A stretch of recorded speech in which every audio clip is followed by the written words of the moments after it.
Yeah.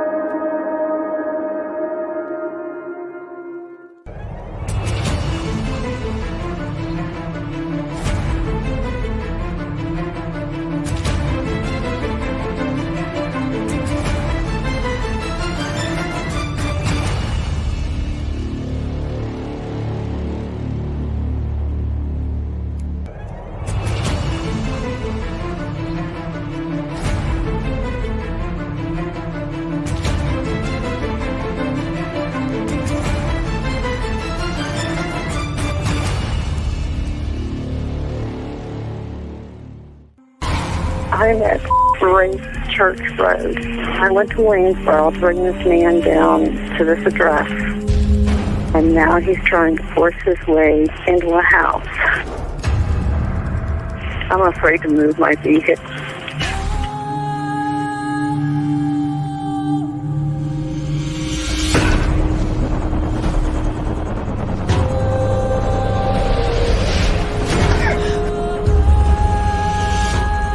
They're fighting in there. It's inside the house now?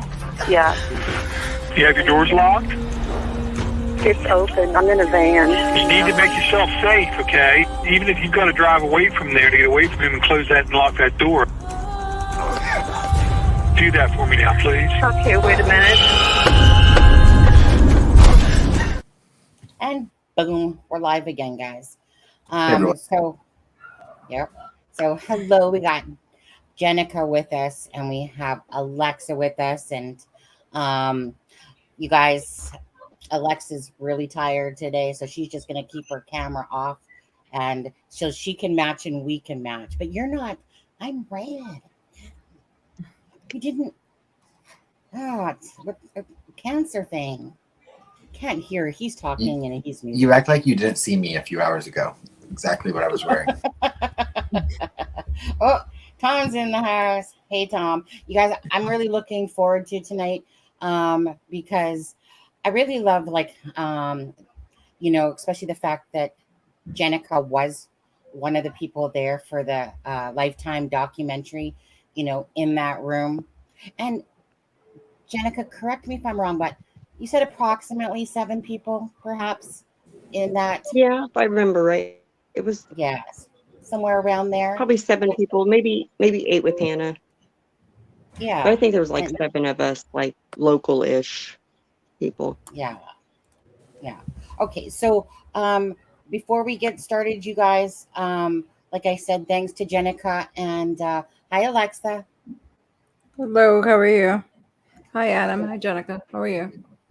Yeah. Hey. Good. Alexa, she's mostly just going to listen to us, and then whenever she wants to make a peep.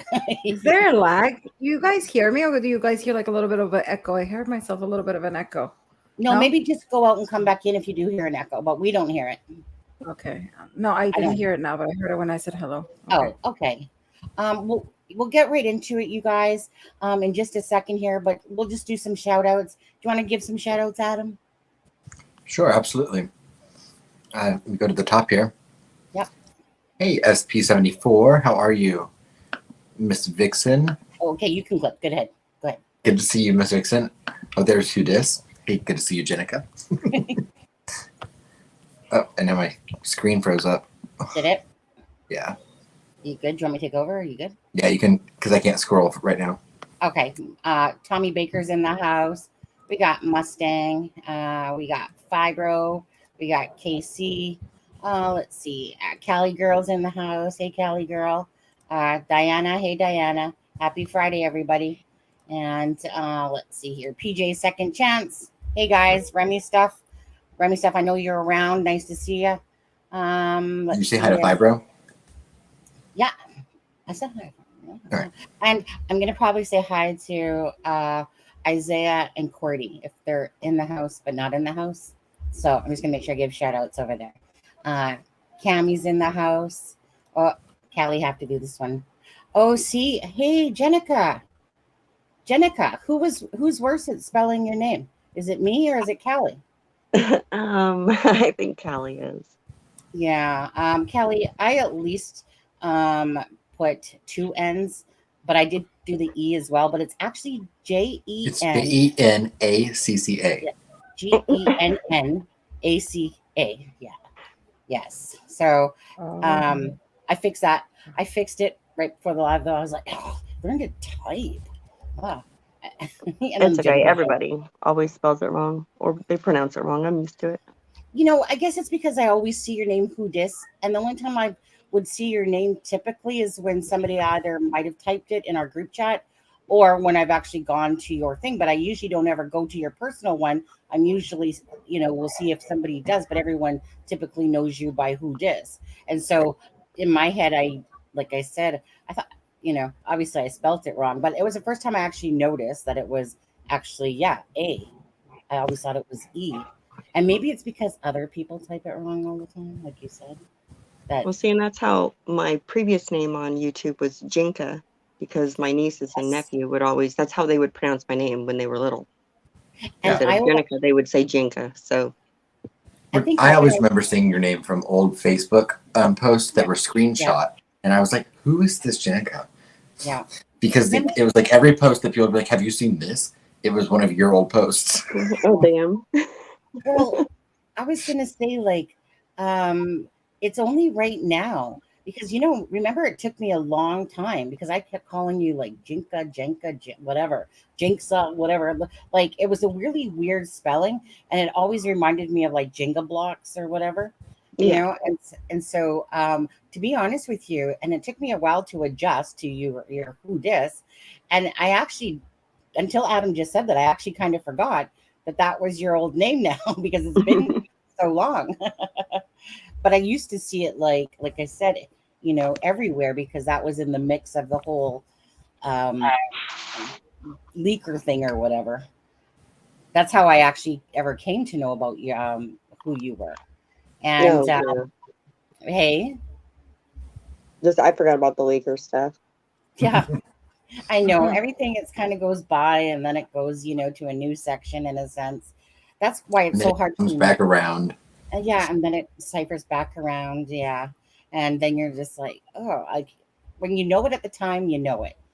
But again, months go on. It's kind of like people's names. I might know some people's names now. Like when I was in the hospitality, and then a couple months later, I totally forget their name. I remember their face. But anyways, Cecil's in the house. Sharon Parker, how are you? And is there anybody else we're missing? Miss Dog Lover made it again. Hey, Miss Dog Lover. And I'm not still stalker dude, but whatever. We'll let him stay. Let him stay. I want to say really quickly, Tom Webster put a video out earlier today. And so anyone that has not gotten a chance, it's an excellent video. So please go over and watch Tom's video. And if you're not subscribed to Tom, subscribe because he's pretty cool. Yeah, it's kind of a man crush thing, to be honest with you. Tom, I just want to let you know that I gave you a shout out in a video. So there's extra special love going on tonight. It was from me first, not okay. And just as Adam was going to say that, I was like, get out of my brain. I was literally just going to say that again. A good video, Tom. I watched exactly 32 minutes of it, and I have another. Well, it's about 49 minutes. Yeah, I think it was 49. I was telling Tom it felt like a short, like a shorts video because it's only 47 minutes. I was like, oh my God, I can do this. Yeah, I know, not right? That's 4 hours. I told you, I love it. I'm not going to lie. That's what I said. I was like, I can do this. I can handle this. I can go like within the hour time. I couldn't watch ever our own lives ever back for 4 hours, let alone a 3 hour or 2 hour. But I like in the 40-minute mark, like type of thing, I can do that. That's feasible for me. I didn't fall asleep or anything. I just had other things to do at the time, so I stopped it at the 32-minute mark, and I got to go back. Yeah, it's not a hoodie, by the way. It's headphones. It's a headphone set.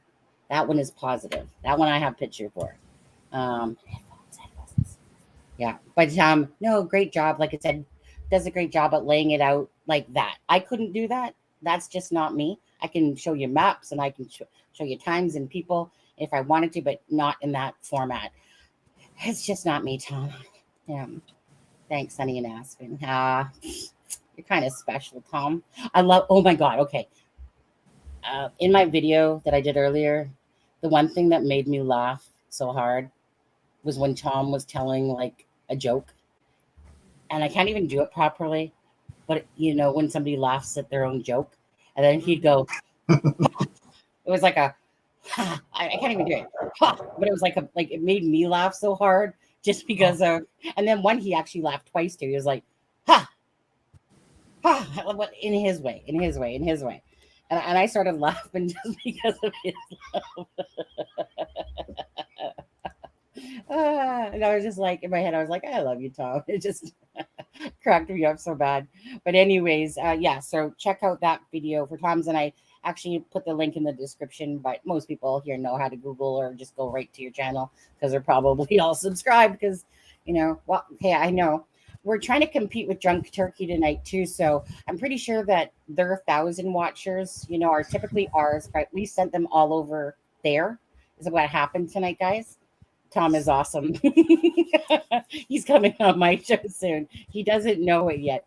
That made me laugh too when Fig was like, "So Tom, since I have you on the spot, Tom does the same thing. Don't worry, Fig. He does the same thing. It's like he gets all blushy and is like, you know, I don't like lives." You know, it's one of those things that, you know, he's like, let me schedule another. Yeah, I feel bad because I don't know who Tom is. I'm not even gonna lie. But I haven't been on YouTube for a while, and like I feel like I heard the name. I seen him the other night, but hey, Tom, yeah. Nice to meet you. Don't feel bad because, like, I mean, for a long time I hadn't heard of Tom either until I don't know.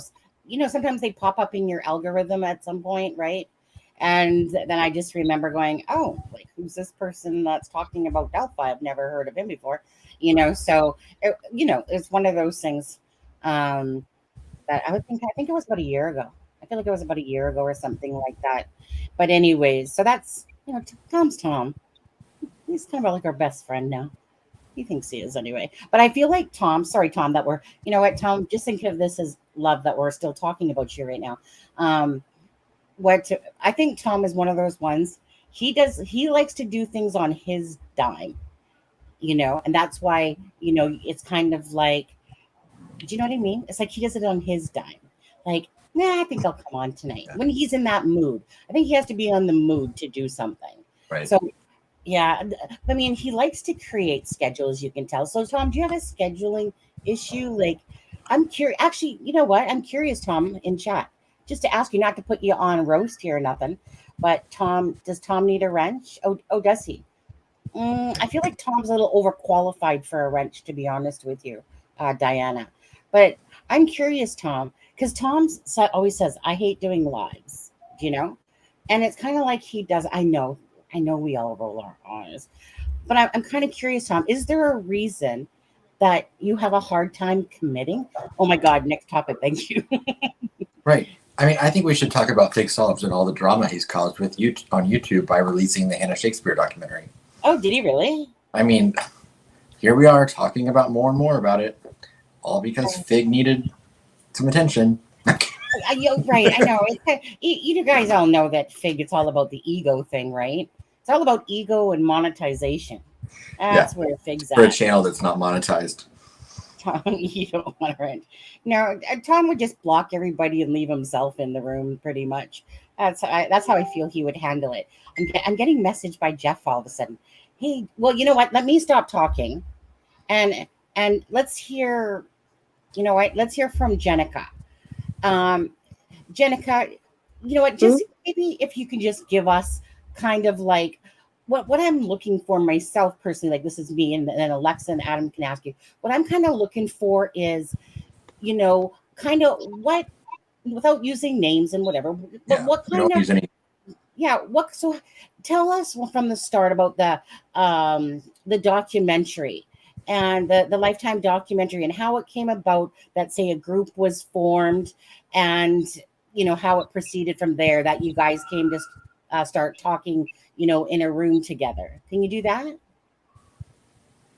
Yeah, I mean, really, it just formed. There was, I mean, one main person that kind of set it up with Hannah, I guess, or not really set it up, but kind of gathered us, people, um, and had reached out to Hannah, and Hannah had reached out back, and however that worked, I'm not real sure on that, honestly. Okay. But, but it was all, I mean, Hannah works or had done work with Lifetime. So when I say the Lifetime thing, like that, Lifetime wasn't backing this. This was all Hannah. It wasn't a Lifetime production. They hadn't picked it up. This was all like just pre-production, brainstorming to where then she could take some of the stuff that was just so early on and kind of dig into it and weed out, what might be a lead or what might not in her world of how she does things. Yeah.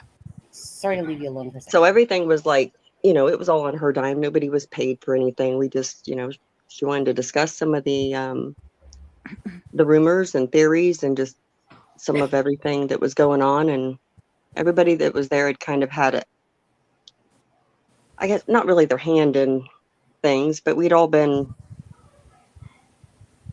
of came with our own information from different sides of the case, I guess. So it was a little bit of everybody there. And this was, I think, the end of 2018, beginning of 2019, correct? Yeah, I thought it was like January, but it was around there. So it was before the new presser. Right. It was before the new sketch and before all that stuff. And there was just so much, I guess, there was so much rumor, so much speculation. But by that time, she was able to weed through some of it, at least by that time. Yeah, I noticed that like when Fig's talking in his documentary, it was like February, March, that whatever that the documentary kind of had begun or something like that. So was it possibly around that time? Because obviously it was pre-production, so it probably was more towards that. Whoops. Yeah, and it might have been November. It's been so long ago. I don't remember. I really don't. The Fig I know it was, Yeah. Don't think we've met. It was before the 2019 presser. Okay. Sorry about that, Ms. Dog Lover. Thank you. I'm so sorry, but I had to turn it down. I'm just sorry because it's playing double on me, and that would be so irritating to the ears if people had to hear it. I don't know why it's for some reason it started going double, and I still need to figure out why it's doing that. I need to ask my husband. But anyway, so thank you, Ms. Dog Lover. So Fig, send me a friend request on Facebook. Not complaining. Adam's at the root of all this. I think I get all his friends' suggestions on there. Thank you, Miss Dog Lover. Okay. Best part of that documentary, Fig says, is the first opening 5 seconds voice. I know. Okay, so I'm working on a video, just quickly, Jennica. I'm working on a video, to be honest with you, that I've been started working on yesterday. And so in saying that, Fig, no copyright strikes on me, okay? But anyway, so there's like a couple pieces of that documentary that will be in my video. But I'm making it cool. But all I could think about, honestly, was I don't have what I would call like a voiceover voice. Jeff H does. Fig has a great voice. You did. And actually, you can float your boat there, Fig, because a couple of times I played it back just to hear your voice, to be honest. I'm not even lying. Because I was like, oh, Fig does a really good job of, I was almost tempted to use it as if it was me, but I couldn't, but because it was Fig. And I don't really sound like a man. Well, I might look like a man to some, but I don't sound. I've heard he spends 10 minutes every morning doing vocal exercises. Yes. Tom Webster specifically is asking, hey, Tom, there's a little fee that comes involved with anything that you put out today for requests. It's more than just love. It's in the form of, I don't know, coughing? I don't know. Can Jennica talk about it if she went to CVS and interacted with Rick and his family? I mean, I've never interacted with him. No. I was at a birthday party with his parents, one time. I mean, great people, nothing out of the ordinary. And I didn't know who they were at the time. I only, found out later, like, oh, did you realize this? And it was like, oh, yeah, I know their parents, and they were at this party. But no, I never had any interaction with Rick, or I don't even think I've been in that CVS. I live over in Cass County, so I'm not a Delphi local. Right. Yeah. Callie asked earlier, JENNACA, how did you originally get involved with Delphi? Originally was I was at work watching TV, because that's what I do at work. And well, I guess first it was Facebook, because I'd seen the Facebook post. And I was going to go out there the next day and go out on my lunch, and then I seen it on the news that they had been found. So I just felt bad that, I should have went out there earlier in the day. And Libby reminded me a lot of my daughter at the time. Like, my daughter was built like a brick shit house, just like Libby was. Played third base, softball, just that type of personality that everybody loves. She's everybody's favorite. She was a few years older. And then later, I come to find out that I end up working with one of the girl's relatives. So it just kept me involved. Yeah. Libby, I can absolutely relate to as a person. Like, just because she reminds me of myself. I was a tomboy always, So I even though I worked in cosmetics and stuff like that, the only thing I ever liked to play with was my hair and do different things with it. Other than that, I was just like a full-on tomboy and played sports. I wouldn't say I was vocal. I would say, everything just had to be right. Like if I saw someone get picked on or whatever, I would speak up. I would always speak up if I saw a wrong and stuff like that. So when it comes to Libby, I can relate. I can't really relate to Abby being the quiet introvert more type on there, but yeah. So I didn't even know that you did CM. I don't know if you had said that in chat before, but so this is a first for me actually hearing that, to be honest. Yeah. Hey, can I just quickly put this one in, Adam?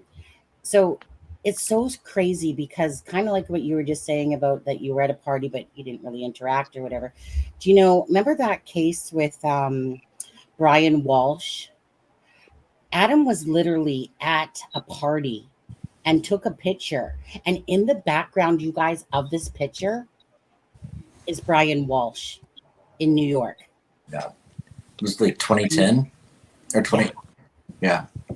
Like it popped up on my memories the other day, and I was like, I saw him in the background instantly. Yeah. You guys know the Anna Walsh case, Brian Walsh? The dude? Yeah. Okay. But anyways, going back to JENNACA over here. So yeah. So whose party was it? Okay, probably we shouldn't use names, I guess, on there. It was one of my good friends that I went to school with.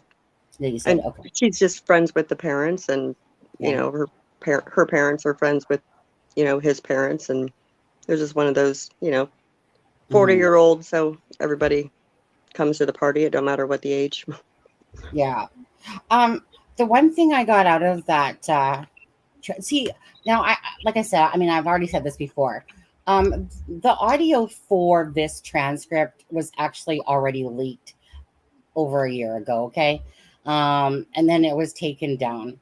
I'm not going to say whose channel it was on, but so I had already heard it myself.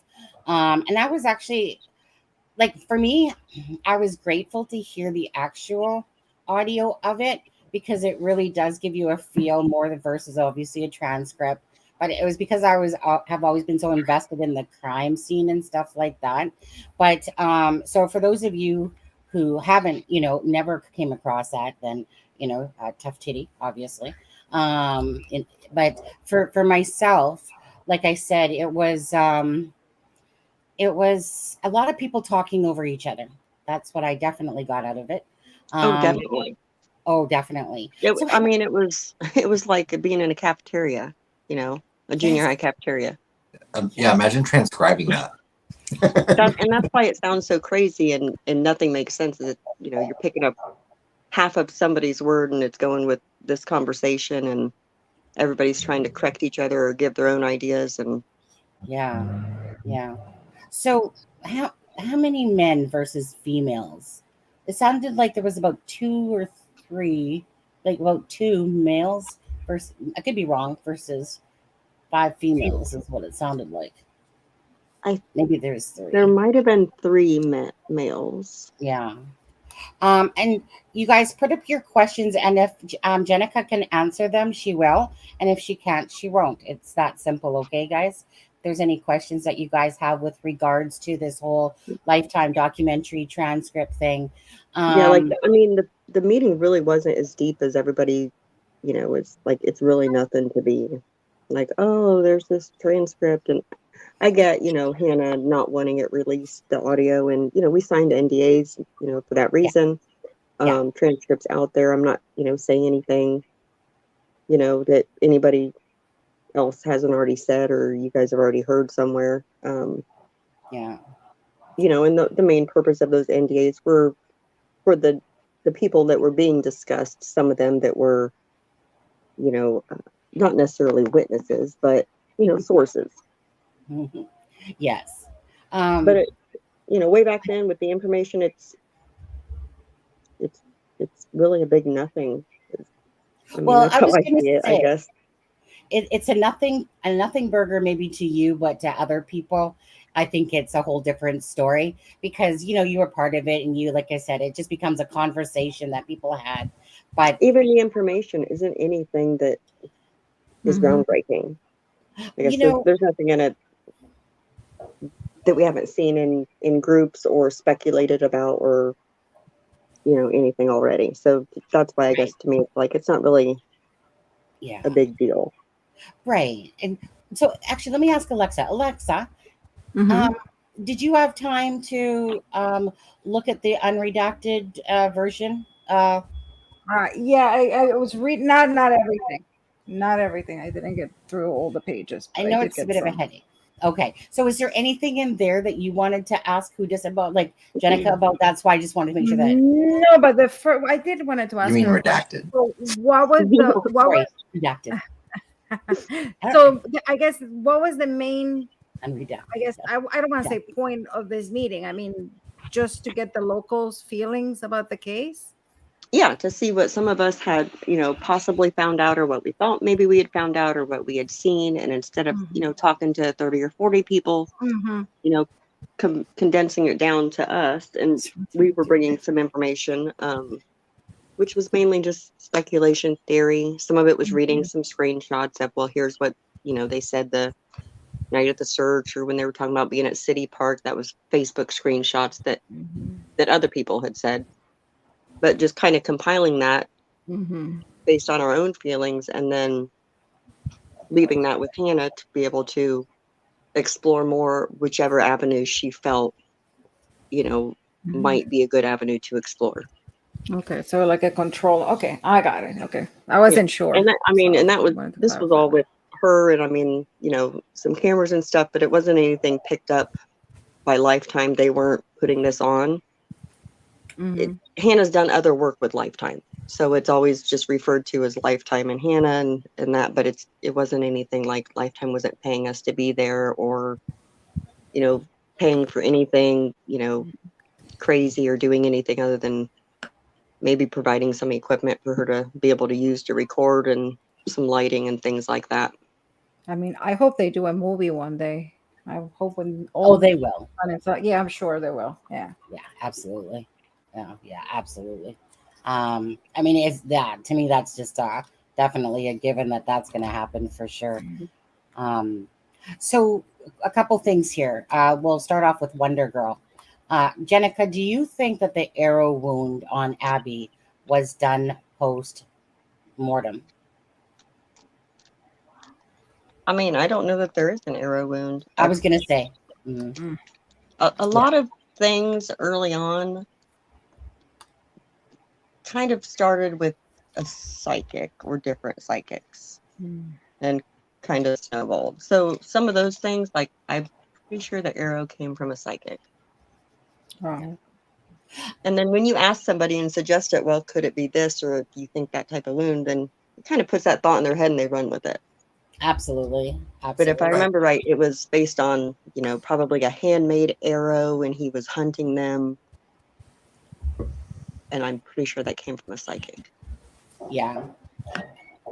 I mean, I would have probably agreed with that if there was because at first I really felt like it was a bow and arrow behind his back because of the way it looked in a picture, like a Yeah, and I've hunting bow. seen that also. Like when I look at that picture, I'm like, that kind of looks like he's, that arch behind him could be Yeah, a bow and but arrow, but then to me that just doesn't make sense. So it's to me, I've deemed that as not anymore. Yeah.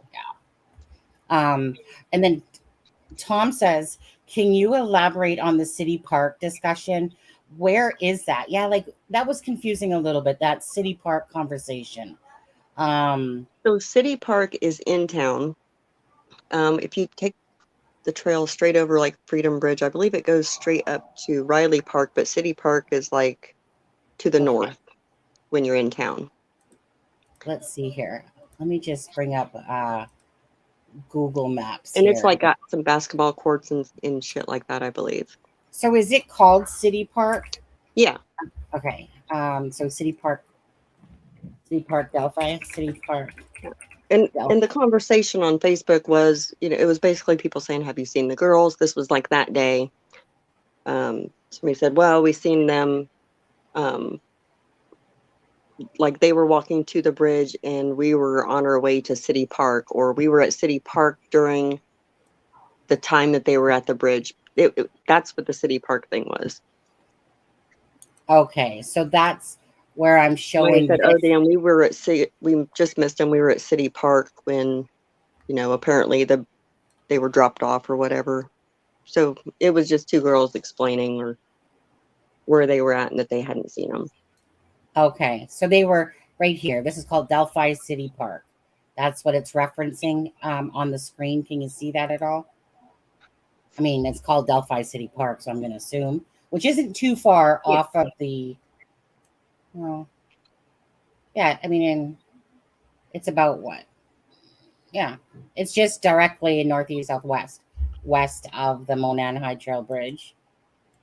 Yeah, so if you were to take the trail, you'd hit City Park, I guess, first, and then Riley Park on the other side. Oh, okay. So then Riley Park on the other side. Oh yeah, Riley Park's right here. Right. That was one of us, and I really don't remember who it was. I can maybe assume who it was. Hell, it could have been me that was reading that, screenshot.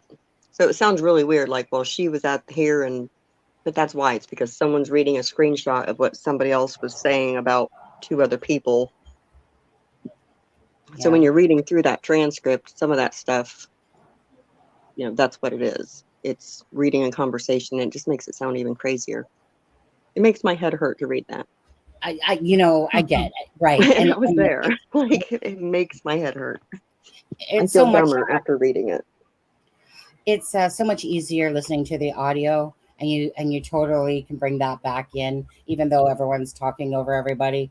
So it's just easier listening to it, because when you're reading, and yeah, I guess I got that word wrong. When you're reading the redacted, I don't know why I had that redacted in my head as being the, I don't know, stupid. But anyways, so when you're reading the redacted, and it's like, redacted, and then you're trying. So not only do you have all these redacted things, then you also have to deal with these.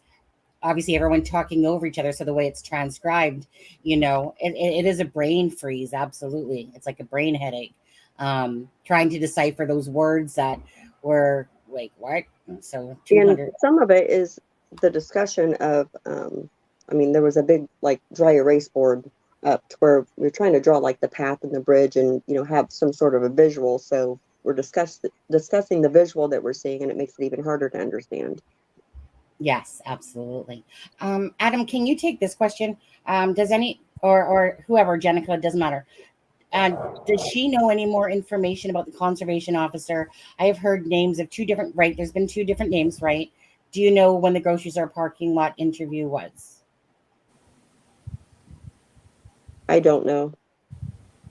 At least, if it's been discussed, I might have it somewhere back, but Aspen would know then. Yeah. Adam. I don't know. I would have to look back through my things to remember the names, but yeah, I've actually heard 3 names, but and I don't remember when the grocery store parking lot is. Someone in the chat might.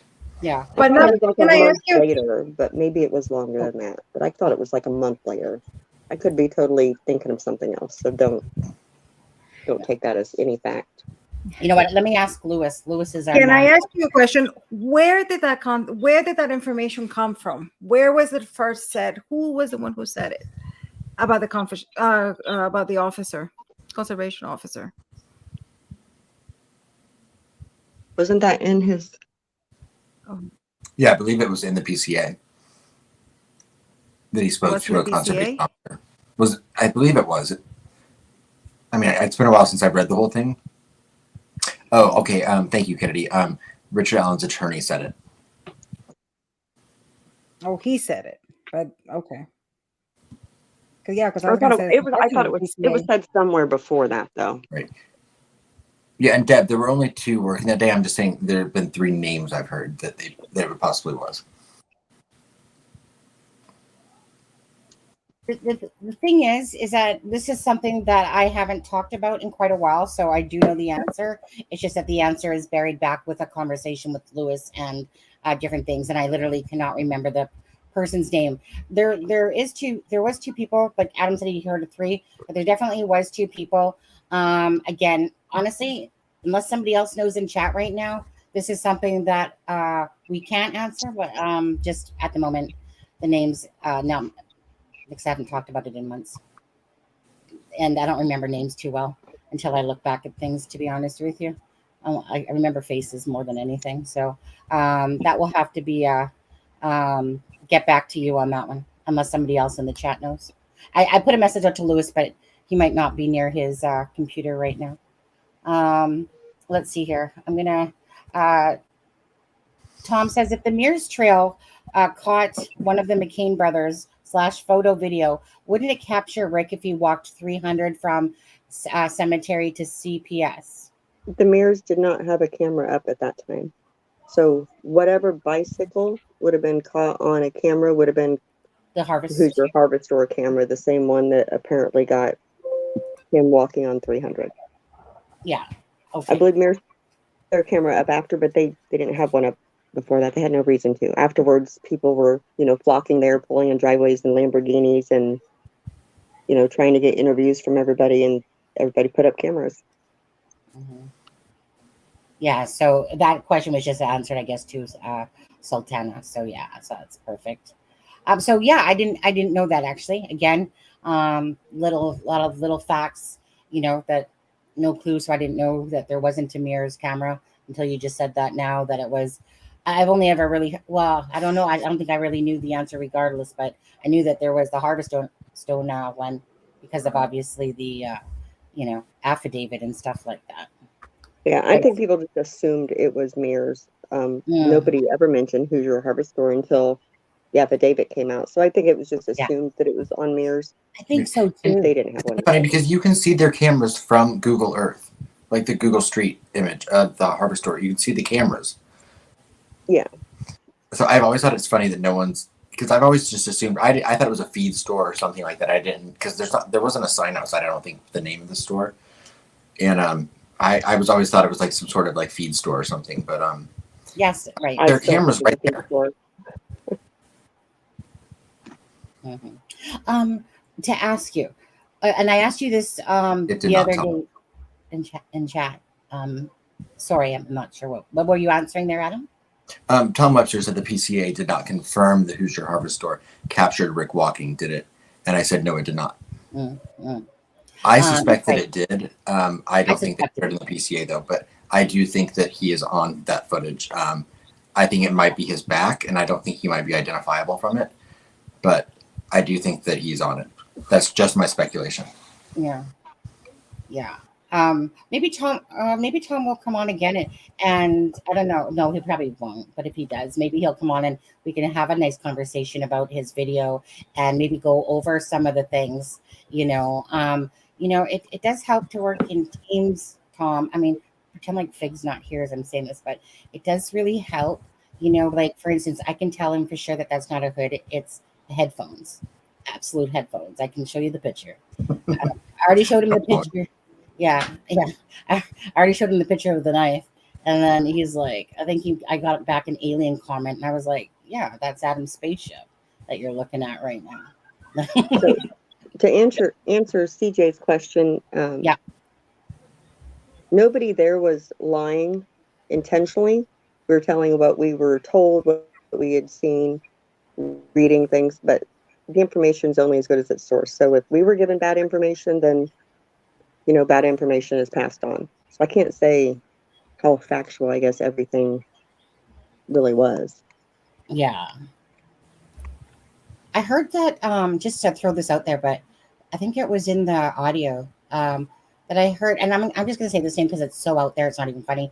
I heard that Pat Brown was really having bad PTSD from everything, to do with this. I feel really bad for that man, to be honest. I do. Like he was well before I ever came along. He was from the start. And kind of I mean, even some of the fighters, like they've never seen anything like that. And for it to also then be a child and to be two children, yeah.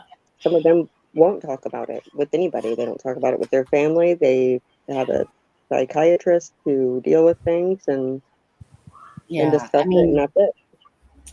I feel bad for anyone that's seen that, because I always remember specifically the firemen that basically, just had to like leave because, he was basically breaking down over what he saw. And anyone that is a human being that has a heart, but especially when you're a parent, because then when you're a parent and you've had a child and you think to lose that. So some people can associate, but until you're actually a parent and have a child, that's when it even more will hit home with that.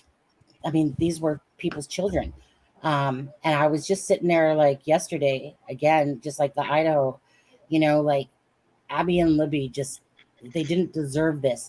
And the thing is, small places like that, they're not used to any of this stuff. Mm-hmm. They're not used to that. They're not used to this type of traumatic experience to come across, the firemen. Anything that happens in, within, 5-mile radius is in your backyard.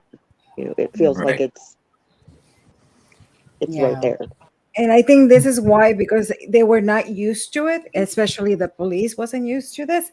There were so many mistakes, like DNA and things that they could have been recovered, but because they were not used to it.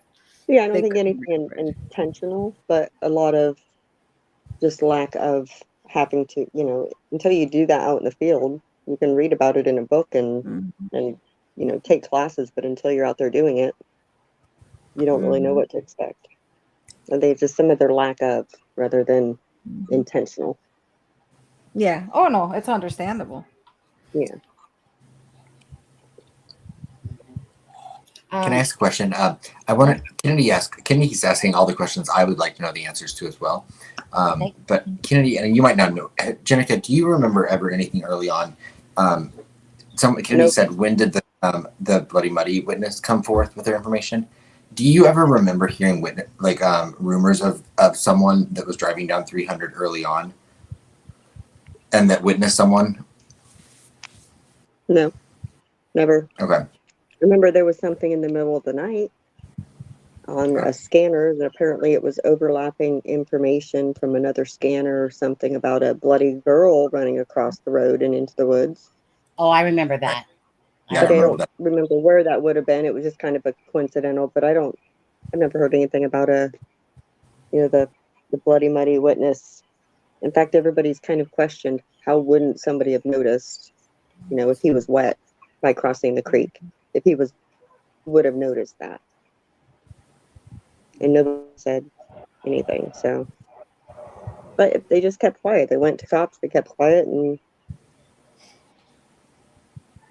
that information wasn't ever out there. Right. I just want to go back to this one, Michelle O.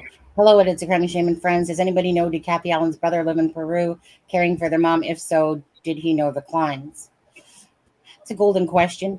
I don't know that anyone, some people might know that are actual relatives and stuff, but nothing that's factual. I mean, if he lived in the same town, in the same area, chances are, just like with, the Patties, when it comes down to it, they're linked to everybody. They're in that town. They know everybody. Right. At some point, you're going to have an interaction or no, it doesn't mean you're connected to them in any way. Right. Hey, Steph, I wasn't blowing you off. Fig Solves is asking, JENNACA, do you feel that the timeline of events listed in the PCA is accurate? I'd have to look at that again. Right. What's the generic timeline in the PCA? Let's pull up Tom's video. I mean, it's basically the narrative that they've been telling us. Right.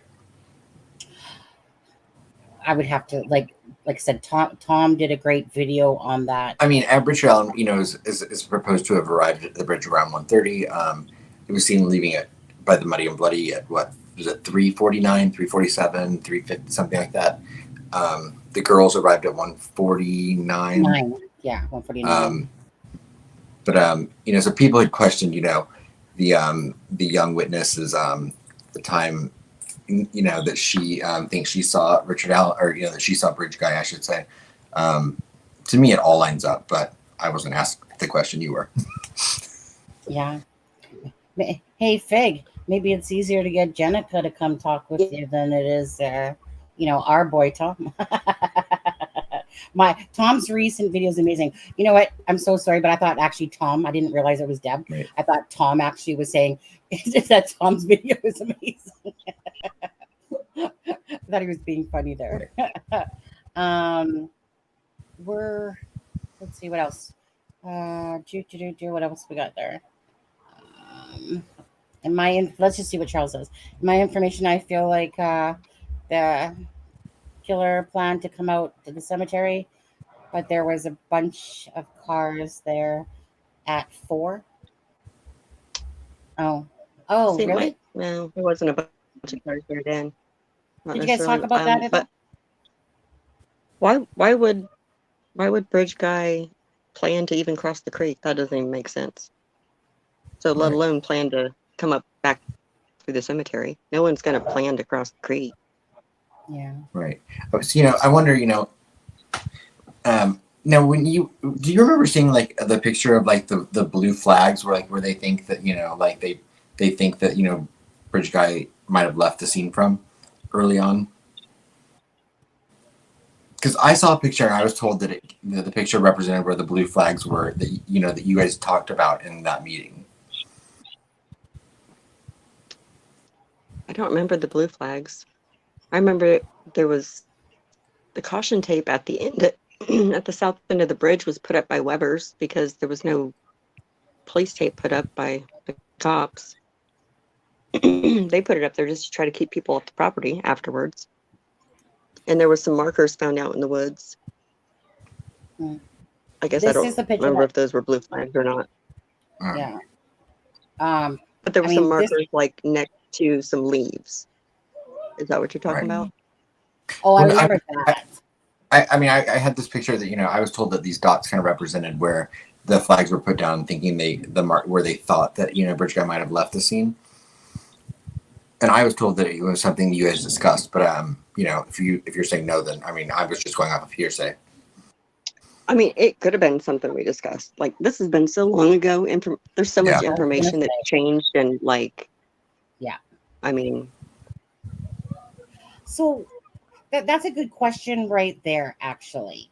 So from what you guys talked about then to where things sit today, how accurate would you say back then was, in a sense, versus now? So do you know what I'm saying? Like, just a kind of a rough idea. Do you think that, I know that the question was already posed about how accurate you think that info was back then, but if you were to, now that you have hindsight behind you, I think, we've seen some of it come to fruition, and the 19-year-old, talking to that, chances are that's going to be, the Anthony Shots account. But I don't think it's anything that's going to break the Like- case wide open, like any of the information. I mean, we don't even know yet if he was wearing a scarf. I mean, I've heard that witness has later said, no, there was no scarf. So, some of those things we're not going to know until trial, but Yeah. Some of those things that, like, when I was listening to them, like you said about like the scarf, it seemed like, I'm speaking more from listening to the audio of it, because like I said, I've heard this, and it seems like even the witnesses or whatever couldn't seem to, from what the conversation you guys were having, was that it was kind of like it was said this way, then the person changed their story, and then yeah, and it was just, even within all that clusterfuck of the transcript, there was still a change in what was said. Like, yeah. Jennica, just on a different side note here, do you think that when they went to Richard Allen's home, do you believe that they found any DNA evidence when they dug up or took out of his home anything? Like, just a random question, like, do you think so? if they did, it was his cat. Okay. Mhm. And yeah, Tom And goes as far over. as the bullet goes, it was never fired, and that is completely arguable in court. Because I mean, I just went to the range the other day and had 3 misfires on my revolver. Sure, you could match it to my revolver with the misfire pin, but it's going to match another revolver, the exact same revolver, also. Mhm. Unless it's fired, you're not going to have exact markings that are going to match. It can be explained away. And I mean, Go ahead, Adam. I don't know that he is the guilty party. You don't know? Is that where you? I mean, I don't. To me, it just seems like he's been made a patsy. Really? Really? Yeah. I'm curious about that because of if you like. So I'll be curious to hear your thoughts on that, just because of the knowing that the picture from the BG, if you were to look at Richard Allen, you don't see that as being Richard Allen then? Oh, I could see that. I could totally see that as being him in the bill. And he said he was out there, even. But there's just something too fucky about it.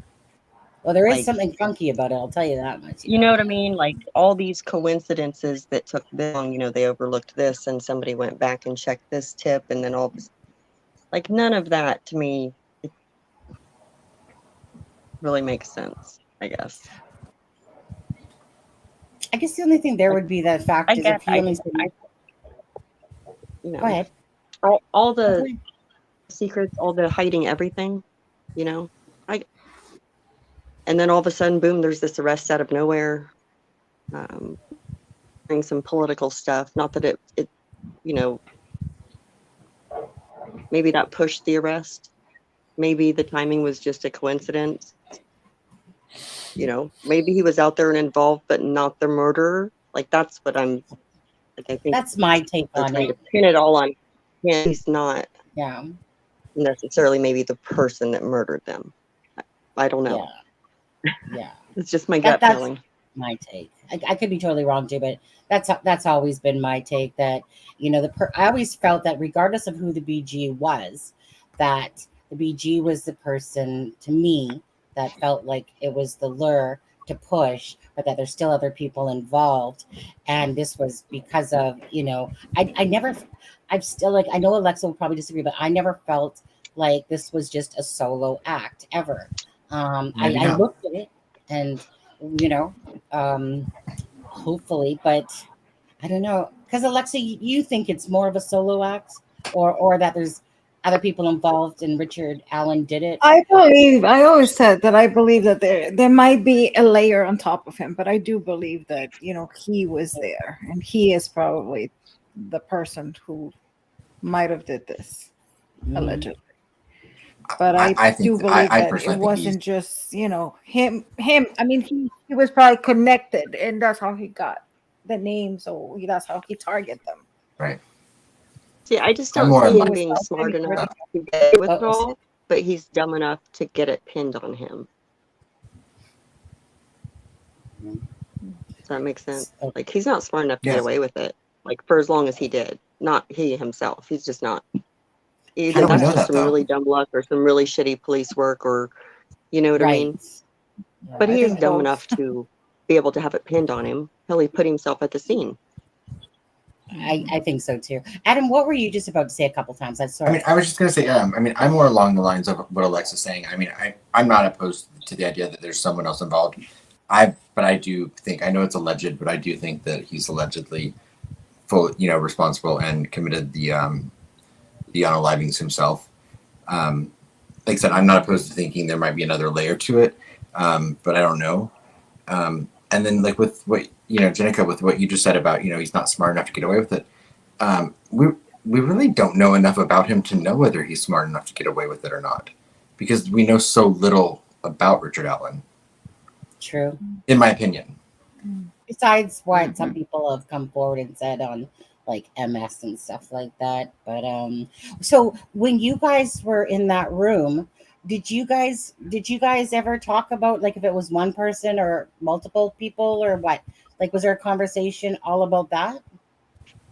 Yeah, I mean, we discussed, do you think maybe somebody lured them over here and he was just kind of the lookout and pinned him on that end and there was somebody waiting below the bridge? I mean, all the same theories that everybody's, thought of.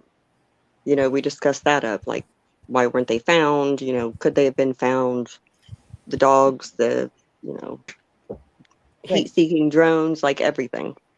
So did you guys ever find out the answer? If that Ron Logan's area was searched at all? Did you ever guys find out that answer of the night of the 13th that it had already been checked? Did you guys ever figure that out? Not a definitive answer. Okay, and well, I'll give you my opinion on it. Sure. I feel like maybe I was in this meeting because I'm logical in my thinking. I like to think that I am. You are. I love you.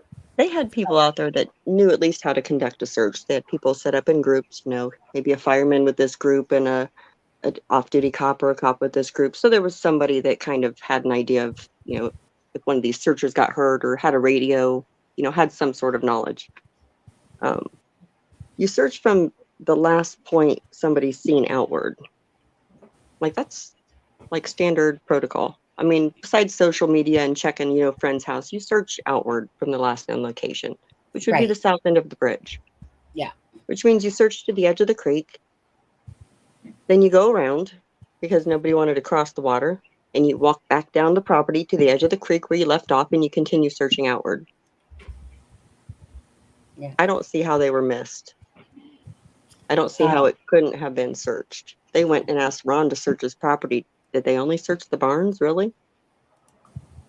Because come on, if that's the case, then somebody was trying to keep them away from that area, because anybody in their right mind would go down and search outward.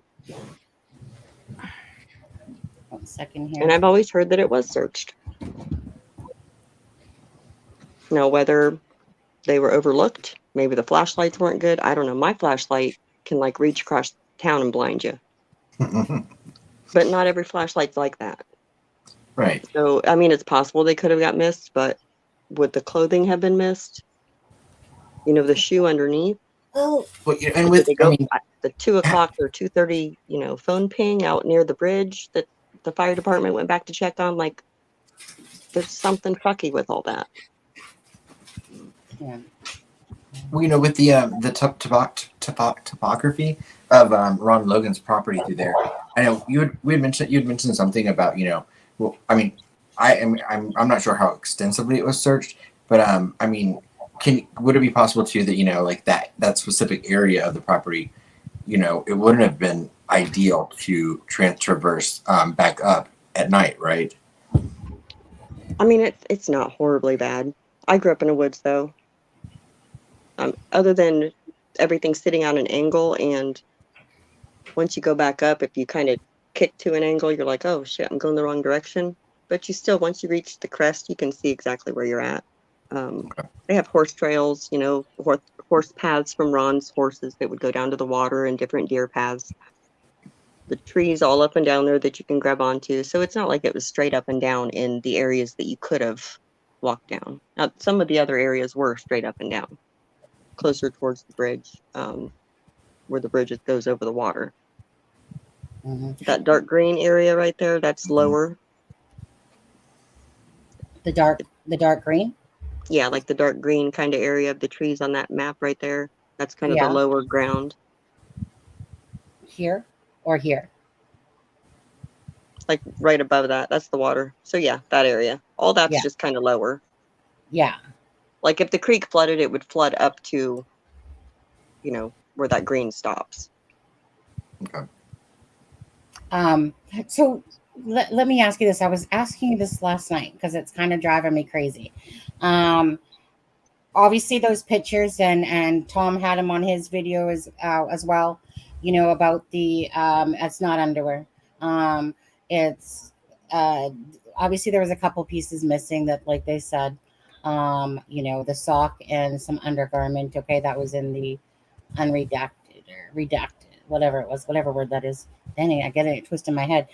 So do you have a rough idea, looking at this map, where those clothes were? Like, okay, so the pin up there on Ron's land. Yeah. Nope, down that, the one that's got the purple right under it. Is that right there, right there. Yeah. So now slow down. Go to your left a little. Now to your right. Into the creek. Like down the look. It's so gonna be like in that area between, like, right where you're at. So somewhere on which over side? here. On which side of the water? Like, are you talking It'd about be that side? Going towards the bridge area, but a little bit more over here, like somewhere? Yeah, like right up in, like, where, right around where you're at.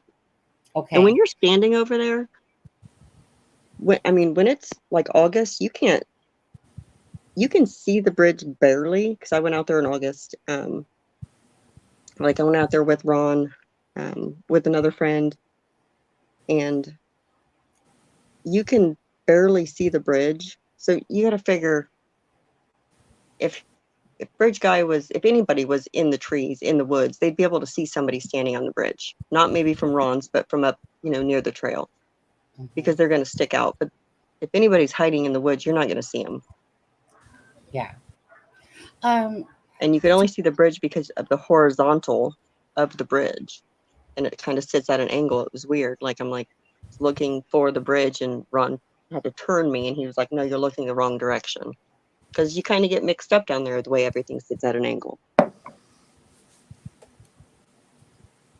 But I went out there also with who was it? Evil Dead Paranormal, the Foreman brothers, and they done like an EVP session, and some of them were up on some of them were up on top of the bridge. Yeah. And I was down below the bridge with two of the others, and they were just kind of doing their own little video recordings and EVPs. Yeah. But there was a gunshot somewhere, and we could hear it below the bridge, but they couldn't hear it up above us. Like the way things echoed, and it was just really weird. So the girls screaming may not have been heard. Right. Because the water and the way everything echoes through there with the banks. I mean, they were even like yelling down to us, and it was like, huh? You know, get on your phone. You know, try to call us, because we can't hear what you're saying. Yeah. I want to ask you something, if you know the answer. So, the Gavin Fish had put out those photos, you know, that obviously came from Chris Todd and whatever, or whoever sent it. Like maybe Chris Todd shared him and somebody else sent him to Gavin Fish. Who knows how that exactly transpired? Doesn't matter. So on the timestamp, Tom, is 11:16 or something like that, I believe. So Tom, like me as well. I mean, I have scanned those videos to look for the clothing or anything. But then I think about the time that that those pictures were taken by a certain person, and the timestamp. Okay, the girl's timestamp is 12:15. That their bodies were discovered.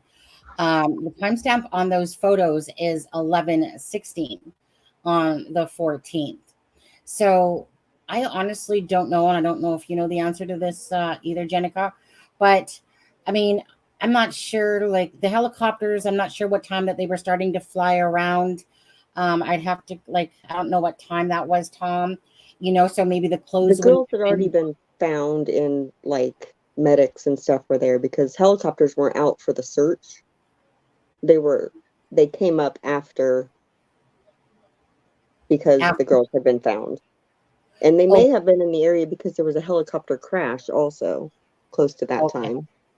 Like the next county over, a little helicopter crash. So they might have been in the area, but I don't believe they were out during the search. It was like once they had been found. Well, I mean, in the helicopter footage, you can see like searchers in the water. Yeah. Right. And you can see the tape of the crime scene, like meaning the But crime since they scene weren't helping with the search, they weren't out during the search. It was basically, news broke that they had been found. The reporters on the ground there, and boom, the helicopters there in 30 minutes. Right. Yeah. The helicopters, Tom, show footage. Absolutely. We've seen this before, and we've showed it. The camera flashes.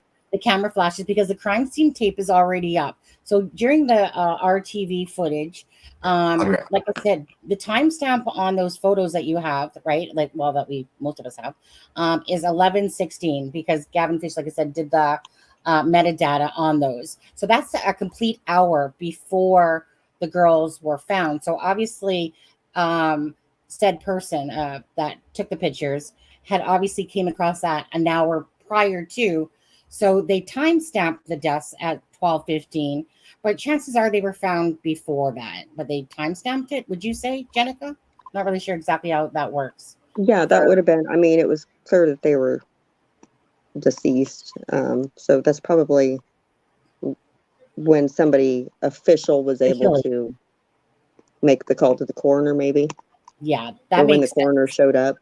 And then from there, an autopsy or whatever, there would have been a different, time posted possibly in their, autopsy records or coroner's report. But yeah, because it's not going to take an hour from the time that the clothing is found for them to have found the girls. They obviously know that they were right in that vicinity, and there's no way it's going to take an hour. So obviously the official timestamp is 12:15. But again, the helicopters are swirling around, but the crime scene tape is already up. Flashes are going off. We know that, hence why we wouldn't see the clothes. I was just trying to find a particular spot trying to use the footage, and tedious. Tried that so many times. We got a fire somewhere. Yeah, you have fire trucks going off. Okay, I'm right across from the fire department, and they are rolling out hot right now. So, is it near you? Obviously, I don't know because I'm on here, so I can't listen to the scanner. Oh, well, you can take a few minutes to go listen to your scanner if you want. Oh no, you have to do that on your phone, right? Right. Oh no, I'm sorry if your house is burning down right now and you don't know it, but you're not leaving this live. If no, just look out your window. No, if it's something important and you need to go for a minute, feel free, of course. Oh no, it's just me being nosy. Oh, okay. Okay. So, so can you say from the documentary what you do, or what has come to fruition that you've talked about then that you've seen come to fruition now? Well, I guess really the only thing that sticks out is the 19-year-old. Because I think even some of that was talked about the marathon. I don't know if that was in the audio. I know we talked about it. Somebody had seen somebody in pictures at the marathon. that was all hoopla. Nobody could ever produce anything. Nothing ever came about that. The other stuff would have just been Ron, and one of his, younger friends that people tried to pin it on, and nothing come about that because he wasn't bridge guy, and that was back in the time of everybody getting basically their lives ruined because people were calling them all bridge guy, and running with it hard. You talking about Ron? Everybody. It was one of his friends that used to hunt the land, and that was just the time when everybody was kind of really giving it to any suspect that they thought was going to be bridge guy, regardless of having evidence or not. I want to ask you something now that you're talking about that. So Garrett Kurtz made it clear on his Open Secrets video that Ron Logan never let anyone hunt on his land. And yet you hear people saying that they hunted on his land. Do you know what the truth is to that? I don't know if it was deer hunting necessarily or animal hunting. I know people mushroom hunted it. Say that again. Mushroom hunting. Oh, mushroom. No, they were talking about like animal hunting. So it was just odd because Garrett Kurtz said Ron would never let anyone hunt on this land, and yet there's people that have talked about that they've hunted on the land, and I'm like, well, I mean, it's hard to believe what Garrett Kurtz says, but I would think that Garrett Kurtz. Well, it depends. I mean, if they're coyote hunting, like he's probably going to say, "Yeah, I got coyotes, come hunt them," because he's got, he had little baby goats, and he loved his birds, and the horses that he had and everything. So, can I ask you, Jennica? You've never suspected Ron Logan had anything to do with this, right? Thank you. I was going to ask you. In the very beginning, I absolutely did. I actually thought, I was like, what kind of dumbass makes up an excuse of being at a tropical fish store? I was like, that old man ain't got no tropical fish. Lo and behold, he does. Right. I know. But that was just my initial, it was because of the interviews in the beginning. But then it was kind of like, once I, came back to reality, it was like, wait a minute. He's afraid of heights. Like, that's a pretty generic jacket. It's, he's not going to wear the same clothes if he was out on that bridge. But in the heat of it all, that's like the first week, all those interviews, it's a double homicide. I mean, everybody was just like, bam, bam, bam. Yeah, I thought it was Ron. And then, I came to my senses, and then I went out and met him. Okay. And so can you tell us your experience there? Yeah, I mean, when I'm old, I'm going to be like Ron. Like, he was witty, you could barely like turn his head back and forth, something, going on with his neck and everything. But he moved around and didn't know how to use a damn cell phone, but loved looking at his birds, and, had old man candy in his house.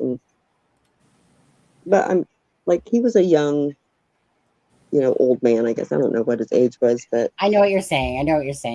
His temperament and his attitude, it's just kind of, like he said about the girls that everybody, bitched about and complained. He said, in his backyard, in his home, to be killed there, all that stuff that he said, and people jumped on him. It's like, I can understand where he's coming from. And with his age, it's kind of like how my grandpa would talk. It's not going to be necessarily politically correct. He's just going to say how he feels, and he's, he doesn't mean any harm by it, but that's how he feels. That's when Garrett Kurtz said that Ron was like a pervy old man or something, whatever word he used. I didn't, honestly, let me put it this way. The dirtier the jokes, the better. I love, like he was, when I walked up, he's like, well, ain't you a tall drink of water, and doing, the typical old man shit. To be fair, you are. Yeah. Don't cancel me for saying that.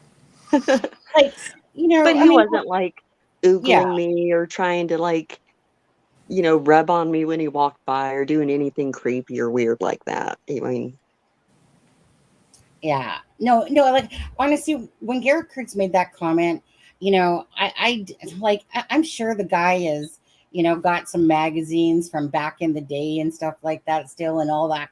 But meaning, I just take him as, okay, besides the fact of maybe the abuse side and stuff like that, I just take him as a guy that probably, likes to talk dirty jokes, meaning that's the funnest times I have when I'm sitting with the boys and honestly, and if you're a girl, you have to be like one of me in a sense, and you can you just are there for shits, giggles, and laughs, and and you're just like, I'm not into the whole like little gossip drama stuff. I just like to have good old fashioned fun laughs, and the dirtier the jokes, the better, because those things make me, what I mean? I just love jokes. But when people say to me, like, I hope you don't get offended, I don't get offended by anything. I literally don't, because I don't take life seriously that enough to care that much.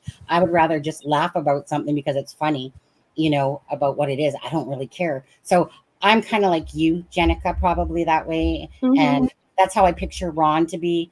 Like, just, he's not like the straight laced type of dude. He's, got some humor to him, throws out some probably dirty jokes around his friends and stuff like that.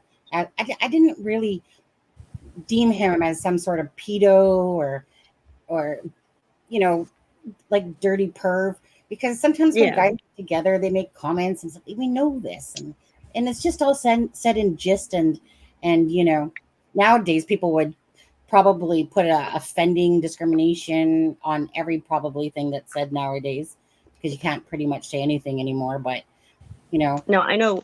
I guess one thing Ron kind of thought was odd, which him and the cops and just all the bullshit. So he had a bad taste in his mouth with them anyway, even prior to that. But he said, because he had stuff come up missing from his garage at some point, but they'd done their search and searched the garage and whatnot, and apparently they took some sort of tool, but they took the one that hadn't been touched, and like you could tell it was in 3 inches thick. It was an antique tool is why it was taken, basically. Whether it was like hedge trimmers or a saw, hatchet, who knows what it was, I don't remember. But he just thought, like, them fuckers took my old antique one. If they're really looking for evidence, here's a brand new one right up here that they would have made more sense to try to take. You know what I mean? Yes. Instead, they took one, like, there's a dust print on the wall. Clearly, that wasn't used for anything. And his vehicle was, the barn across the road is Mears. Right. Yes. Which all the cops knew that Ron drove. It wasn't a secret. I mean, it's a small town. As he kept to himself, he went to the transfer station. He, kept his nose clean, and they were fine with it. You talking about this area here when you say the barn across the road? Directly across the road from his house. Yeah, like this thing here. Is that? No. She's talking about the Mears barn. Yeah. Across from Ron's house. Oh, across from Ron's house. Yeah, that barn. Oh, this one. Okay. And so he wasn't allowed to park his vehicle at his house, but he was allowed to park it over there, which is why that area was searched. It's Mears' barn. Right. But his truck was parked over there, so it kind of got all included in everything. Oh, but that was the, kind of the thing was, well, we know you're going to do that, but technically you can't have the vehicle on your property, so he was allowed to park it across the road. Across the road, right. Okay. Gotcha. Alexa, or just, I don't want to keep doing the things. Adam or Alexa, do you guys have another question that comes to your guys' mind? Anything to do with whatever? No, that was very interesting about the barn. I always wonder why they were searching, but that's very interesting. Mm-hmm. To hear why. And then the flowers that were put in the barn, sorry to interrupt, but just talking about that, those were put in the barn by someone, and I won't say who. Yeah. And they were put in the barn, and pictures were taken for someone's blog. Yeah. That was a complete staged thing, because even they wouldn't even blow over there from the cemetery, so that was all staged because they thought that was Ron's barn. Mm-hmm. Now, Adam, go ahead with your question. Well, my question is, well, I mean, I have several, of course, but you might not know the answer to this. But what were the rumors? Or what do you believe? Because we've heard different things about the cell phone, about Libby's cell phone being found, Abby having a cell phone or not, and then also like where Libby's shoes were found. Like what were the rumors going on? Like at different times about like the cell phones and the shoes that were found.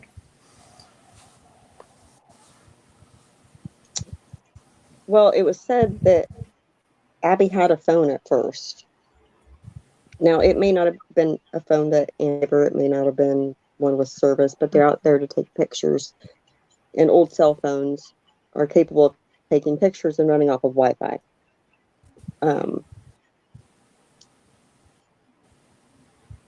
I firmly think that she would have had a phone. It doesn't make sense not to. I guess I would have.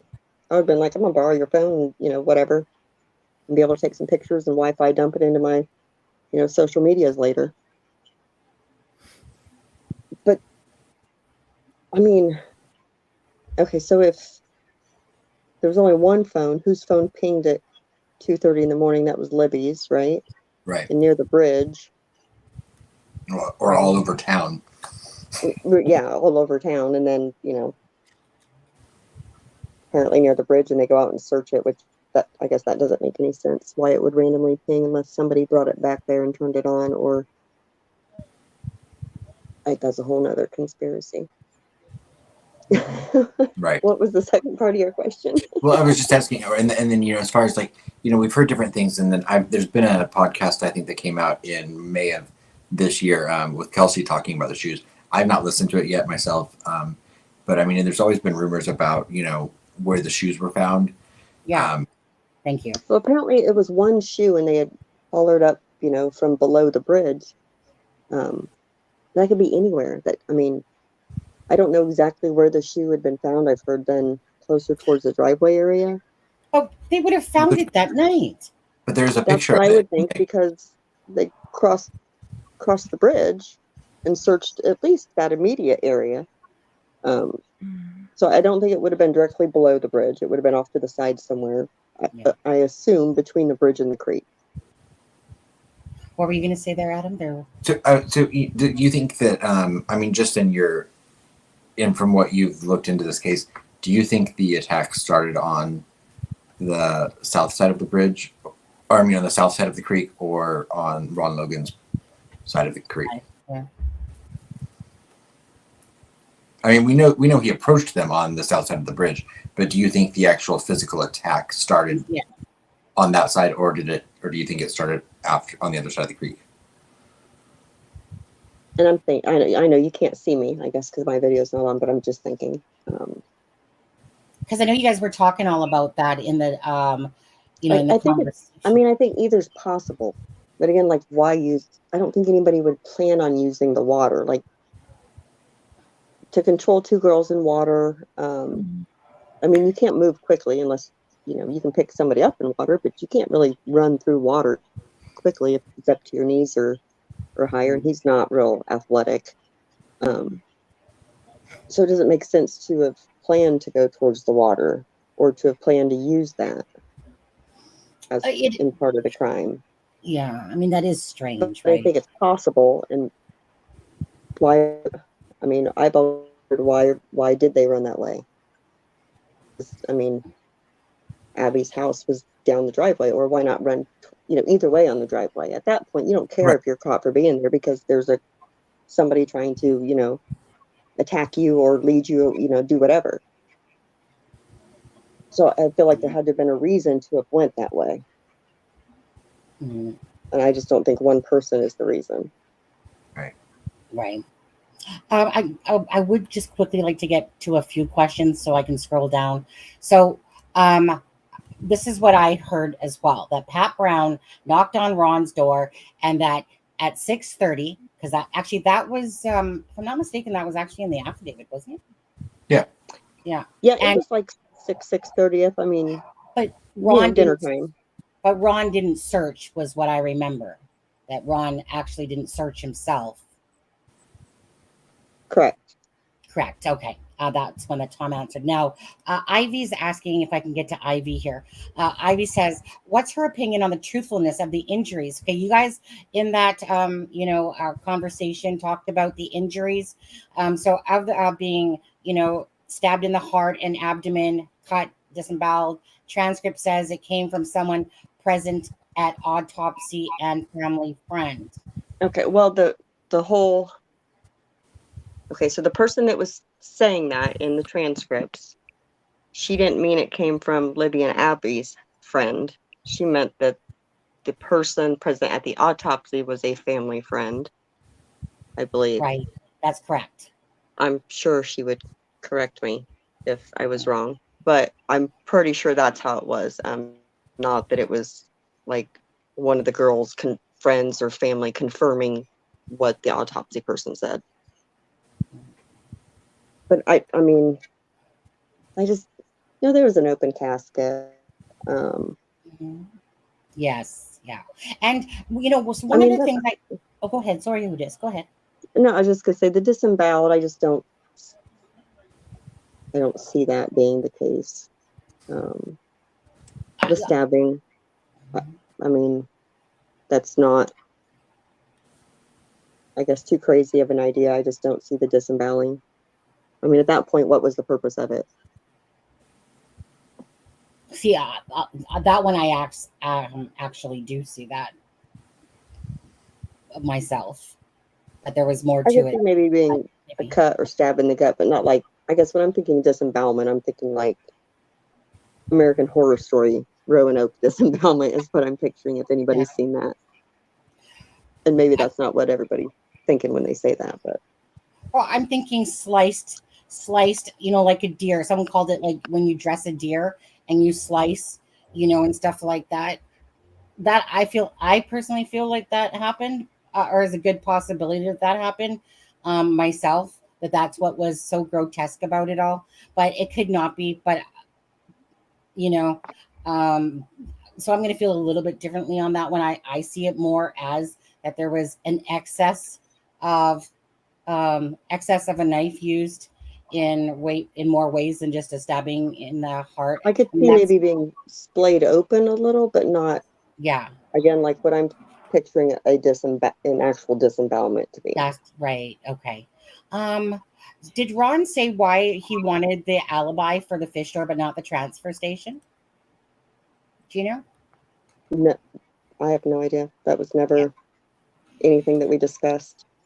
I think, maybe. I could have seen trying to cover his ass and thinking that he's, he knew he could go to the transfer station because they've seen him out before. They didn't pull him over. This was an exception to their, to the rule that they had with him because of the murders. Otherwise, he would have never went to jail for this probation violation of driving or any of that. So why do you think that he went to jail that long for that? Just because he was an habitual? Or I don't know. That's the first person I think that's been sent to prison for a probation violation on a DUI offense. Literally the only person in the history of the state's legal system that's been to prison for that. Right. Do you think now, I'm sorry, but do you remember, I can't remember what date he was sent to jail on versus the time of when they were looking into him? Do you remember when Ron Logan was sent to prison? I thought they arrested him. I thought it was the next month that he was arrested. Yeah, it was But I mean, the prison would have been through his court stuff, and at a sentencing, then it would have been sentenced to the prison time. I thought he started in 2019 and then,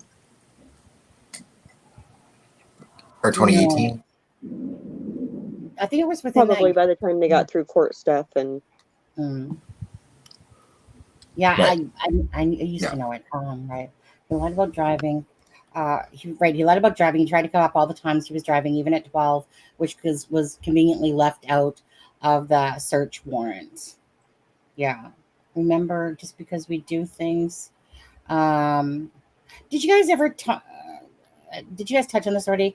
I know we kind of did it, I think, not too long ago here, but like, did you ever believe yourself that Libby's phone was pinging at 2:30 in the morning and that the girls heard a scream? Did you ever believe in that posting? The scream, because that was said early. Most of the stuff said early on, like people weren't thinking to just make things up. You know what I mean? Right. Correct. And somebody had explained that away of somebody jumping on a trampoline, but that don't make any sense. Right. There's nobody jumping on a trampoline near there. You know, and the timing matches up with the ping. I think it could have pinged if it came back into the area and had been, maybe it was turned on. You know, maybe the girls were brought back. Mm-hmm. You Hey, know? yeah. And then it was turned on when they were brought back. Maybe there was remorse felt, or maybe not so much remorse, I guess, but wanted to make sure that they were found. Yeah. Yeah. You know, and if one was hurt worse than the other, or posed, you know, worse than the other, maybe that was some remorse, or I mean, I don't know. Yeah. You know, Brown Skittles says maybe do guns work in the water? I don't know either. I don't know the answer to that. I'm gonna say yes, but I don't know. Did they? Have you ever tried it? I don't see why it wouldn't. I've never dropped my gun in the water and then tried to fire it, but it's not a muzzle loader, so. Yeah. Adam, did you have another question there? Just try to play fair here. I'm sure I'll think of one in a moment. Okay. Well, let's see what Anna. Hi, Anna. Do we see Anna very much anymore? Anna, where are you hiding? RL may have allowed close friends to occasionally hunt. I've never heard that his land was open for hunting. I'm not sure if he hunted small area. Do we know if was Ron a hunter? Do you know? I don't know. So. I don't know. I would think. I don't know. I mean, he wore hunting gear, obviously, like, you know, your typical camo stuff. But I would do that myself. But I just like the camouflage clothing. Yeah, but with farm stuff, I mean, a lot of people wear camouflage. It's just you can't see the dirt on it. I mean, it's not so much to hide. Oh, okay. Let's talk about that hat. That's not okay. What did you guys come to the conclusion with that hat? Because from everything I have personally seen, that is a baseball kind of cap. This, like, they're like, I can literally see the roundness of the rim. This is no slider postman hat. So was that deemed that it was Dave McCain's or Dan McCain's hat that had the slider, and that someone, you know, like that part was wrong? Or what did you guys deem when it came to this ugly looking hat that they stuck on the sketch? I don't know that we ever really discussed the hat, like Bridge Guy specifics. It was more, yeah, you guys did, actually. How could it have happened, and the timing of things, and versus, you know, what Bridge Guy may have had, other than possibly, you know, quote unquote kill kit, or overly dressed with maybe some extra things underneath. So knowing that Julie Melvin was there, okay, we can say that name because Julie Melvin's the one that actually had released the video, so that's known. So I hope she doesn't mind me asking this, but knowing that Julie Melvin has been on Fig Show and she's been on Sleuth Show and she's talked about the BG and the different things, like Julie Melvin specifically said, like, that the BG that people just think that, like, how the BG looks on the bridge is totally not how it looks. Just like I know that there's a lot more things that the BG was wearing than just that. That conversation about the BG having items on him, did you guys talk about that? I don't believe in that meeting. I know, you know, because Julie and I were friends before all this anyway, and we had discussed some things like that of items. I know she thought at some point maybe there was a catheter on him, and this big belt buckle and some stuff, and some of that came from, and maybe that's not the stuff that, you know, that you're talking about that she said. But some of the stuff, there was a guy on Twitter way back in the beginning. I found him, and I kind of feel bad for finding him. Or he found me, I guess, when I posted a couple pictures. The 4 pictures that were like of Abby and then something circled in the background and zoomed in, and it looks like somebody maybe standing back there. I posted that on Twitter. I seen it one night, like the picture. Oh, that one. Yeah, and then I just screenshot and kept zooming in. And I was like, "What the fuck?" And it was just like I could have swore like there's somebody there. How, whatever. So you're the one that started that one? Yeah, I'm the one that started all that. Unfortunately, just then later it's like, oh shit, and I didn't realize, nobody did really then that this was how it was going to blow up. And 6 years later, we're still on social media, like picking apart screenshots and pictures and things like that. So, lesson learned. But, I mean, that's funny that you actually were the one of that picture, because that picture has been so predominantly shown as people, still thinking it. I never believed, like at first, up until I deciphered it, I'm like, that is not a person behind that tree.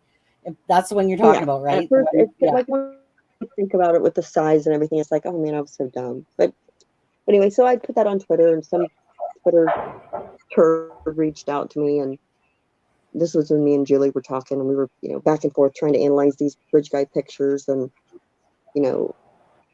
he'd quote unquote would call it X-rays, like thermal vision on the picture. You can't X-ray a picture that's not an X-ray. You know what I mean? You can't do a thermal imaging on a picture that was just taken with a phone camera. You know what I mean? You're not going to pick up the heat signatures. Well, it's a picture that was already taken.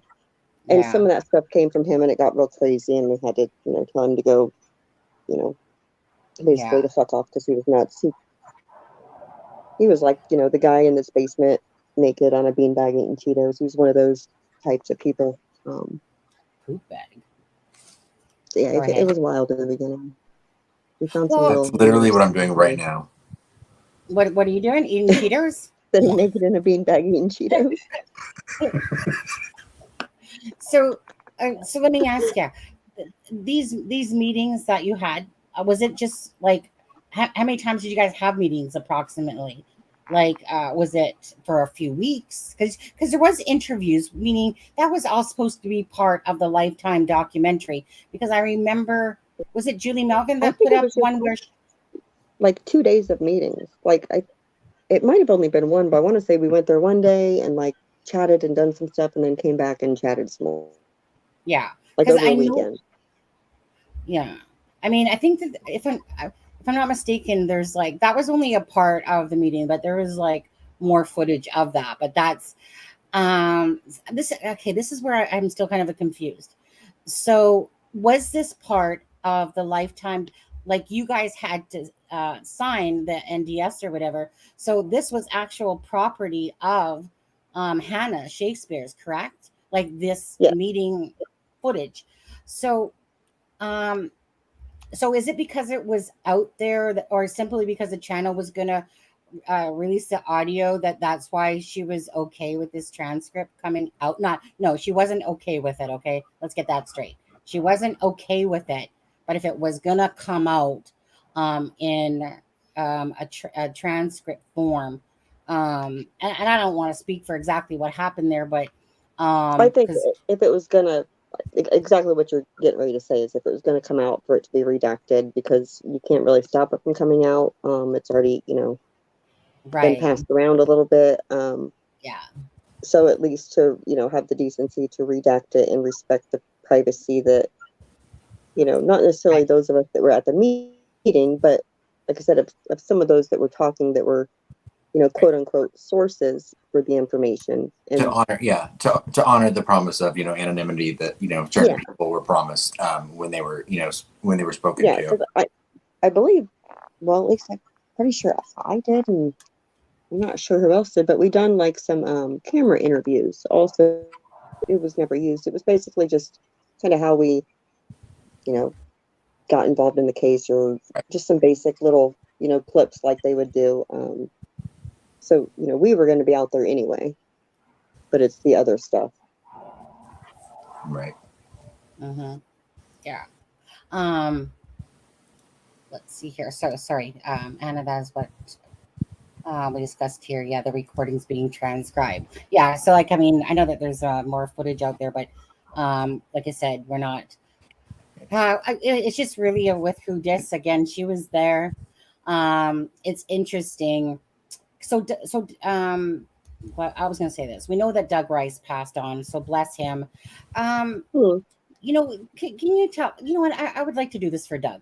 I've heard that like he was so invested in this case, and you know, unfortunately, he's passed away now. And you know, was he the guy with the more of a strong voice in the audio? Do you know? I maybe you can't answer that, but I just there was a very Voice-wise, I don't know, but he would have been the one that was a little more reserved. well, no. And Doug and Oh, I did not get along because oh, okay. he just didn't like me. He actually kicked out anybody that was friends with me from his groups. I don't know. Oh, really? Because I Oh, would question him. Like, I'm not, yeah, let's have a yeah, conversation. I'm not just going to take what you say as gold. yeah, exactly, absolutely. But Yeah. there was, if it's in the audio, there's, it would be me and him arguing over whether you can see the bridge from the trail that goes Yes. below the bridge. And Yeah. that's his voice. So just tell us for anyone that hasn't heard. So what did you really determine from the end of the bridge, from like the south side? Could you see, because obviously the trees look like this, could you see the crime scene area? You'd be able to see the general area, but maybe not necessarily anything specific. Anything? Yeah. Yeah. There. I mean, unless there would be like a flag right there to tell you. Yeah. I mean, and that's the thing too, But if Jennica. you were down there and there was 2 people over there getting murdered and somebody was standing on the south end of the bridge, I believe how something is going on because of the movement, and they would then be able to hear the noise being on that end. Yeah. Does chat have any more questions? We're only going to go about 18 more minutes here, and then we're going to get off. I have a question for you, Jennica. I know that the family member that you're close with, or one of the family members that you're close with,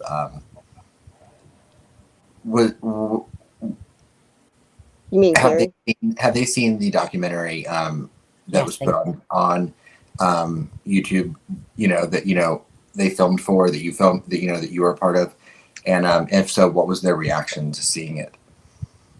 I believe Carrie did watch it, and I mean, she didn't give me any, I guess, specific feedback, but she wasn't angry about it or anything, because I know a lot of comments, everybody tried to be like, oh, this was a one-man show of Hannah trying to protect Carrie and do all this, and it wasn't. It just sucks that Carrie was left out of everything. That's just kind of how it worked out. Did she know? She's not, like, angry about anything. She's, everything she's kind of heard before, and right. I mean, I'm sure it would be emotional to watch anything for her, but was she aware of kind of like what went down with Hannah and Tobe's interview? And I'd be curious to know what it was like for her to see that part specifically. Yeah. Have you talked with her recently? Maybe you don't know. Not specifically about the Tobe stuff. We actually, so when that stuff came out, then we started, it has something to do with Delphi. We started watching Yellow Jackets, and I totally haven't even talked to her about the good show documentary, like her thoughts on it, other than a quick, like, have you watched it? Because if you guys have not seen Yellow Jackets, y'all are missing out. I've heard of it. It's so good. It's based in the Canadian wilderness. Is it? Oh my goodness. Yeah. I don't know nothing about the Canadian stuff for that. It's all about the wilderness.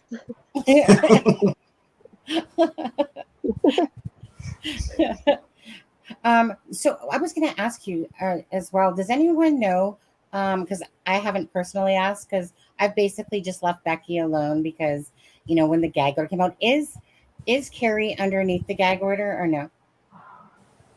Do you know?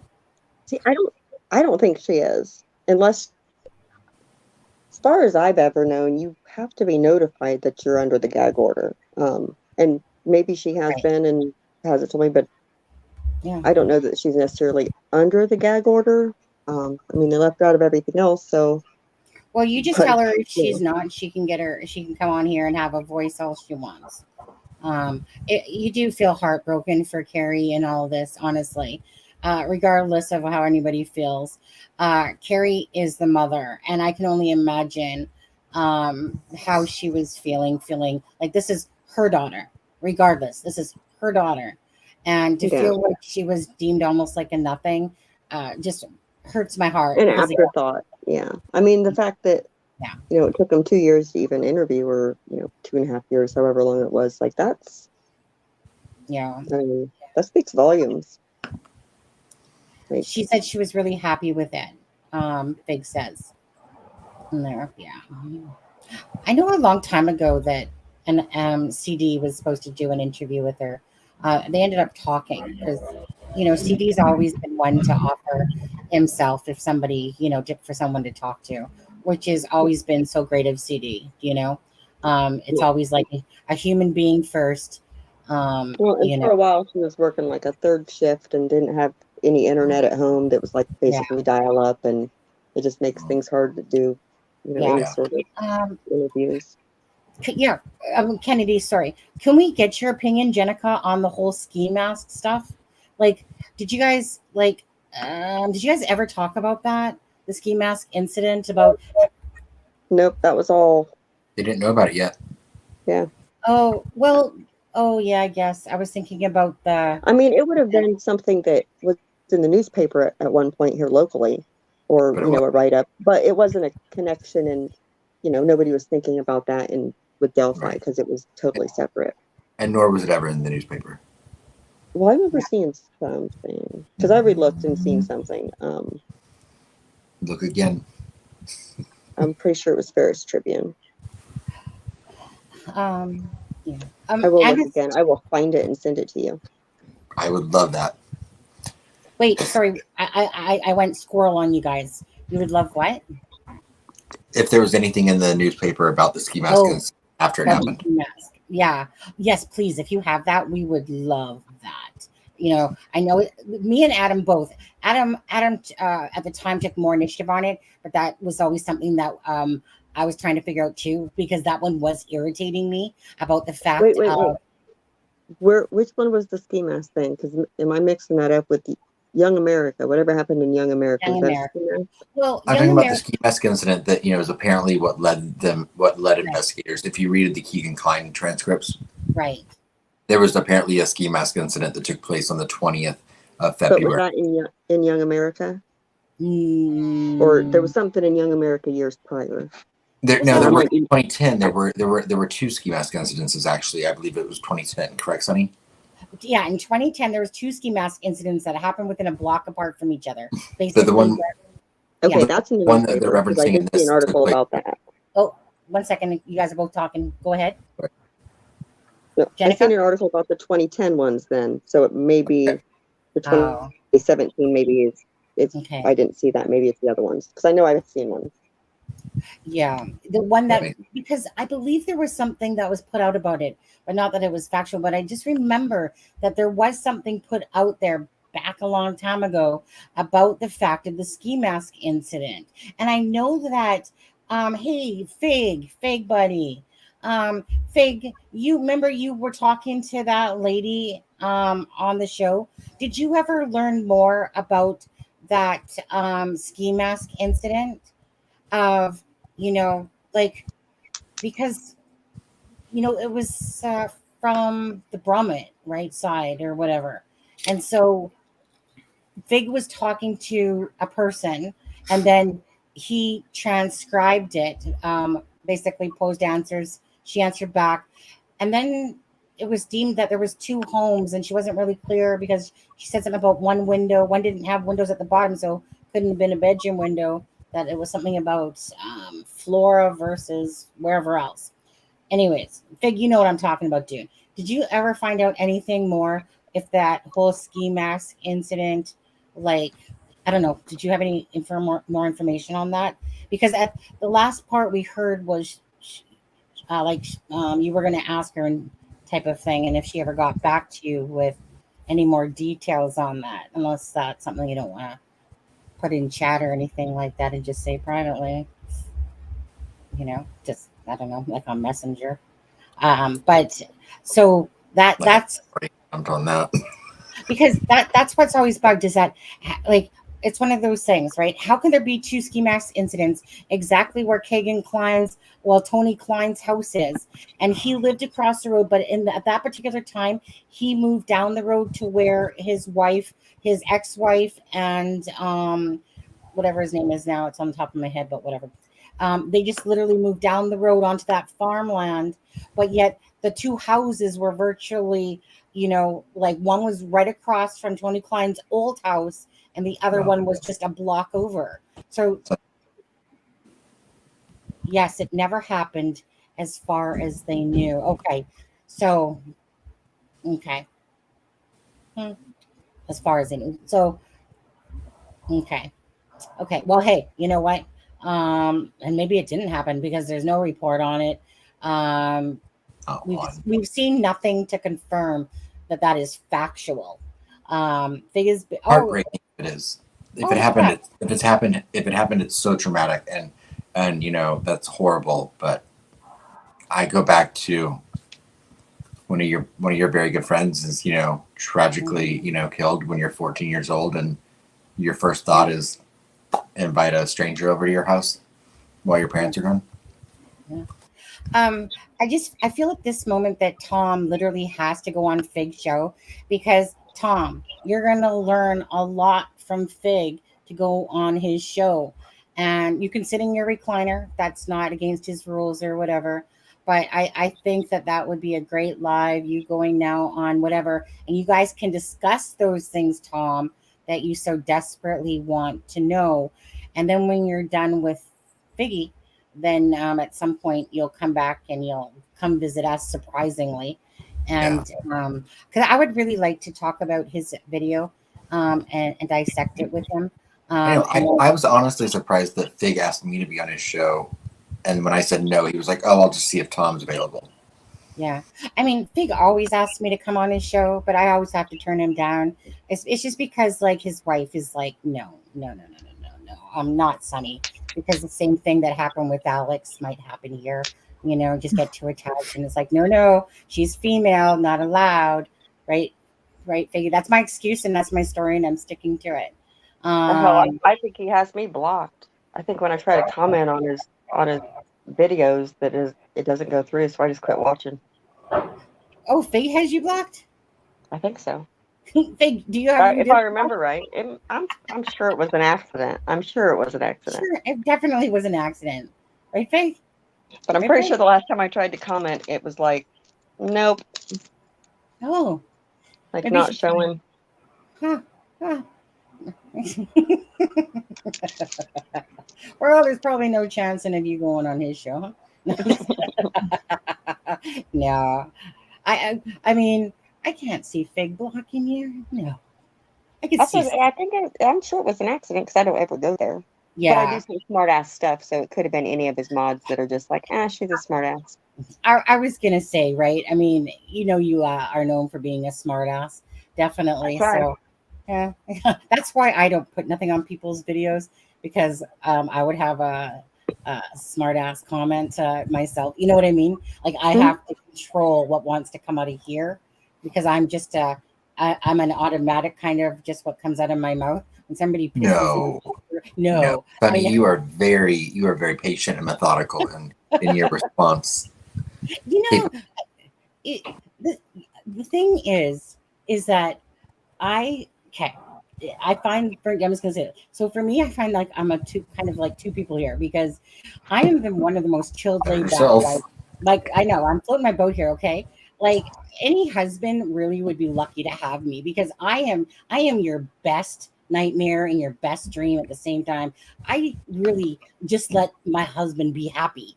I just want his happiness. I am not this, you need to do this. We don't even have those topics in my, the house. Happiness and tacos and chocolate Right. cake. Happiness and tacos.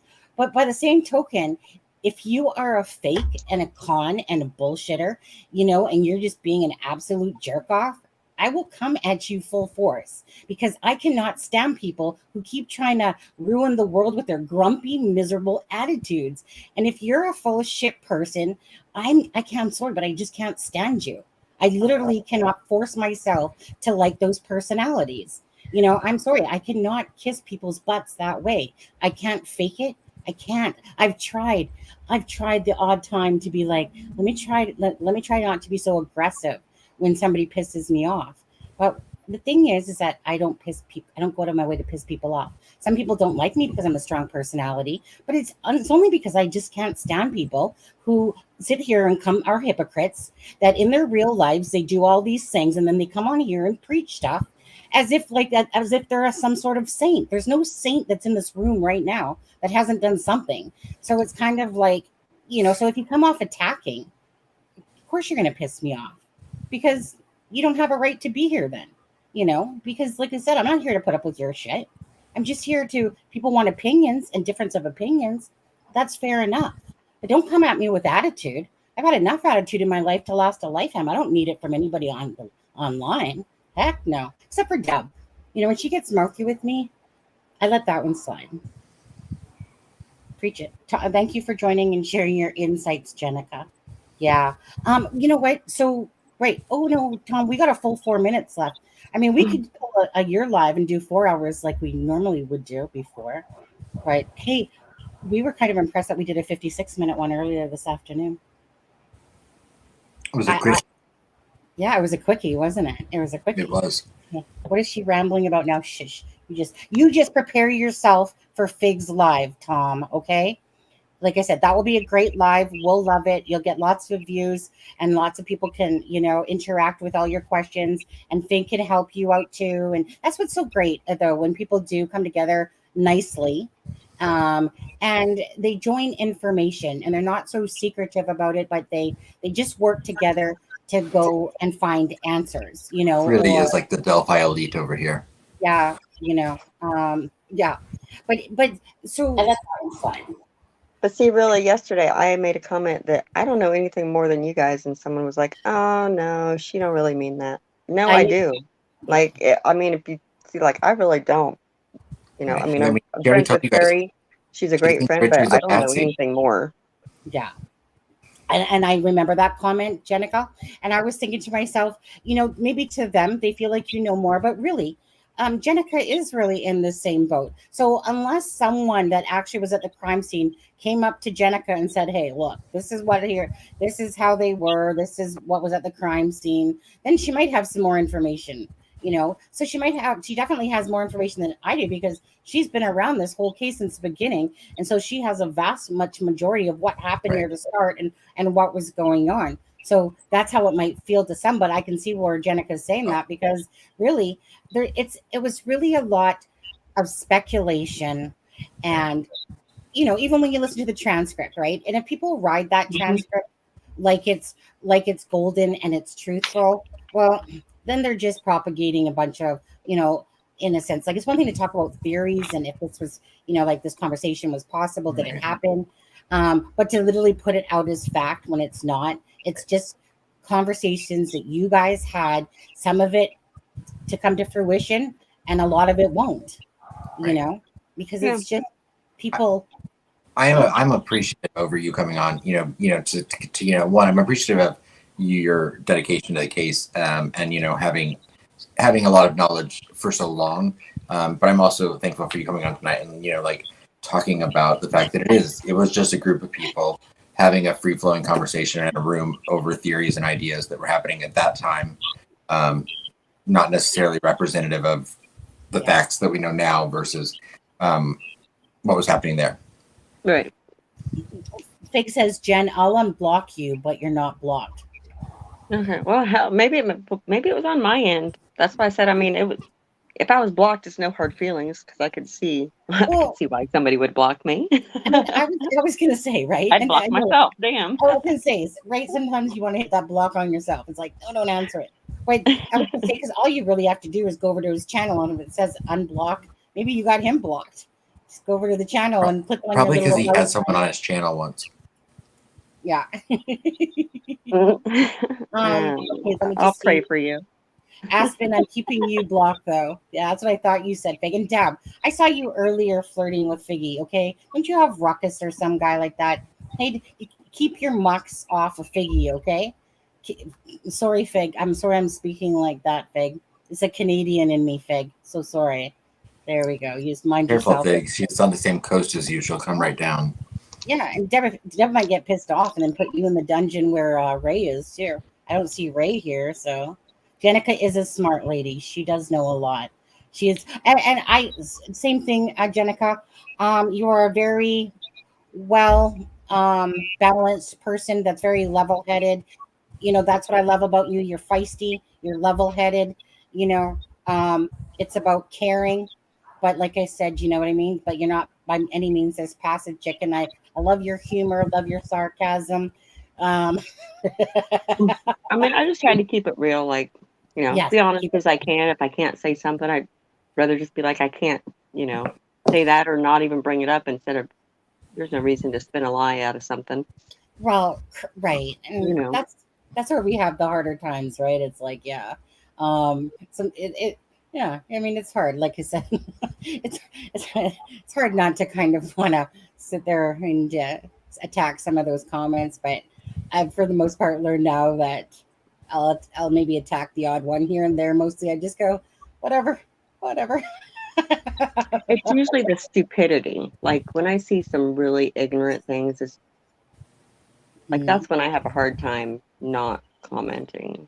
Yeah. Or replying to said comment. You know what I mean? It's kind of like, God, like, are you like, hopefully you're being sarcastic and you don't really mean these words because you are an idiot. I know.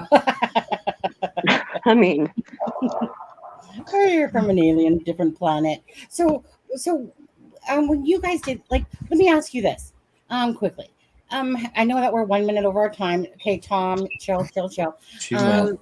Yeah. What did you walk away? Like, did you feel disappointed that the documentary didn't make it out? I mean, no, because I didn't want to be in it. For one, I was like, cut me. I told Barb that with HLN. I was like, if you just want to like cut me out, you can, because I just get so nervous, you know. But I mean, I felt bad for Hannah. I know Hannah put in a lot of work and time and like her own money and effort and you know, traveling to try to track down information and just. 1 second, my eyes watering. But with it being done so long ago, it would have needed to have come out then because for it to have been more relevant. Now it's good to see because we're past some of that. And but I mean, hopefully she can put together something, you know, afterwards because I think she'd be a really good writer for it. I love the way Barb writes too and does that. You know, I like both of them and never had a problem with either one of them. But I know Hannah put a lot of time, just as much as Barb is, into her stuff, and things kind of got derailed. But she's still, you know, I'm sure, you know, looking into things behind the scenes and seeing if she can, you know, still kind of help out in some way. Is that why you were commenting on my YY to tell me I'm an idiot? I'm already.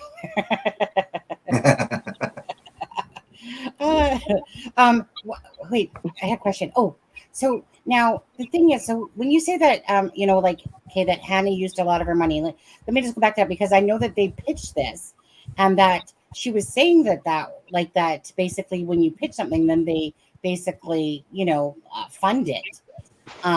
And that if she had to do something again, I remember in that documentary, like when Fig dropped it, she was saying that if she had to do it again, like, you know, that she would need like, you know, financial assistance because it's very expensive. But so when you saying, I just want to clear that up. So she funded it, or it was funded because they, it's kind of like you give your idea, then if somebody picks it up, which they did for the Lifetime, but then it ended up getting squashed.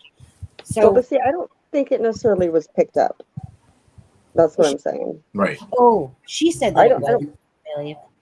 Right, like, I mean, at that point, you had like the idea to go out and, pitch us something, with what you gather. Right. Maybe that was just part one. That, You know what I mean? Because at that point, they don't know what she has yet, so they're not going to be like, oh yeah, we're going to air it. You have to pitch us the idea after you gather your information, and let's, kind of put this together and see if, there's something here that we can put out. Like, that's my understanding of it. But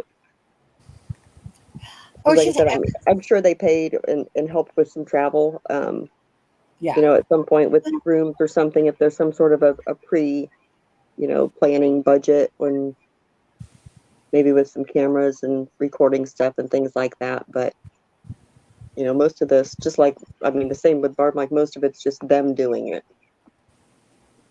Yeah. I'm going to have to go back and listen to that, because I distinctly remember Hannah talking about this particular thing. And I remember her saying that if she were to say do anything with it, it would have to be on her dime, and that's very costly versus when somebody picks it up. And I'm gonna have to go back and listen to that part just for the sake of it in my head, because that was in the documentary part. But now, even like I said, it's like what I sometimes remember hearing and what actually might have been said are two different things, right? Didn't make. But I know, like, none of us were paid to be there. Nobody, even HLN, like, they don't pay for interviews. It's not like, what people think it is. It's just basically, hey, do you want to do this? And you're like, oh, okay. And they either use it or they cut it. Okay. So Fig saying it didn't make it because Lifetime didn't like the fact. Is that what I remember? There was something about that, Fig. Thank you for reminding me of that. So it didn't make it because Lifetime didn't like the fact that it wasn't resolved. Yeah. Well, then you got to figure by the time it would have been put out, we have a new sketch. We have, like, there would have needed to been all kind of fresh new interviews to add with it, unless it's slammed together, right then. Yeah. Anyways, yeah. Okay. Well, you know what? We're gonna I guess leave it as that. JENNACA. JENNACA knows she has an open invitation anytime you want to come on, just like Alexa. She's not in the bath. Fun. Yeah. And she's not in the bath. I have no good angle for a camera. So you're your own worst critic, you sound like. That's not what Ron Logan said. Yeah, that's a lie. You're a beautiful lady. I've seen your picture. But some people just aren't happy.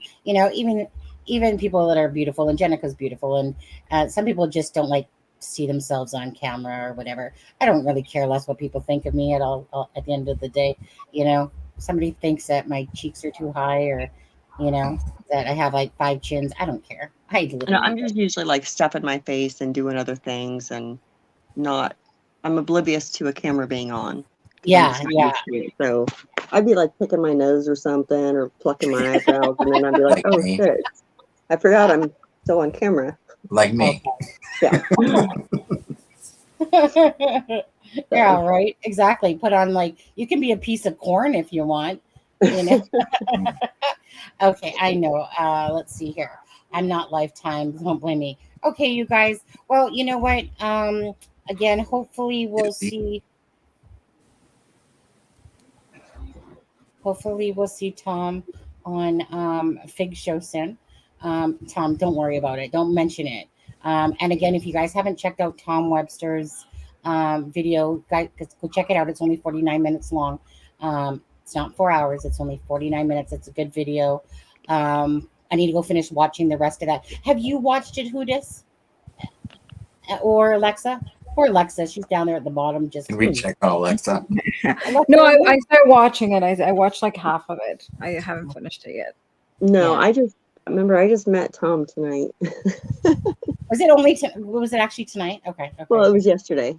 Yeah, yesterday. Okay. Right, or whenever you guys were reading the transcripts. Yeah, thank you. I didn't know he existed before then. Yeah. So Tom, don't take it wrong, Tom. But I'll go watch. You know what? Go watch it. I recommend it. Yeah. You know, while you're in the bath or whatever, you go watch that because it's only 49 minutes. It's not bad, but it's you know what? It's one of those things that you could actually watch it, and then I want you to send me a message and go and you tell me where he went wrong, and then I'll send it over to Tom and go, Tom, this is where he went wrong. You know, Yeah. if you want to watch all of his content, I mean, if you've got like a free month, Well, can I watch it on like 1.5 speed, or will that be too fast for talking? oh, he records it. He records on 1.5 speed. It's Yeah. so it's, Okay, so okay. Start over, please. I just woke up. $5, thank you. Start over, repeat, Alice. I just woke up low.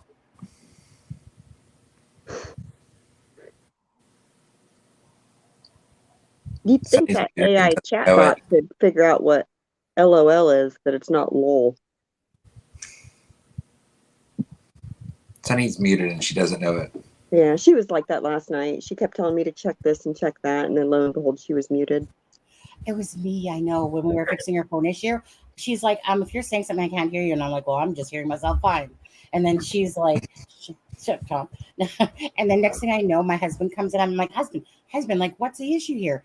I mean, if she's allowed her permissions and we fixed this and I showed her where to go, what's the issue? And he's like, is that your microphone that's off?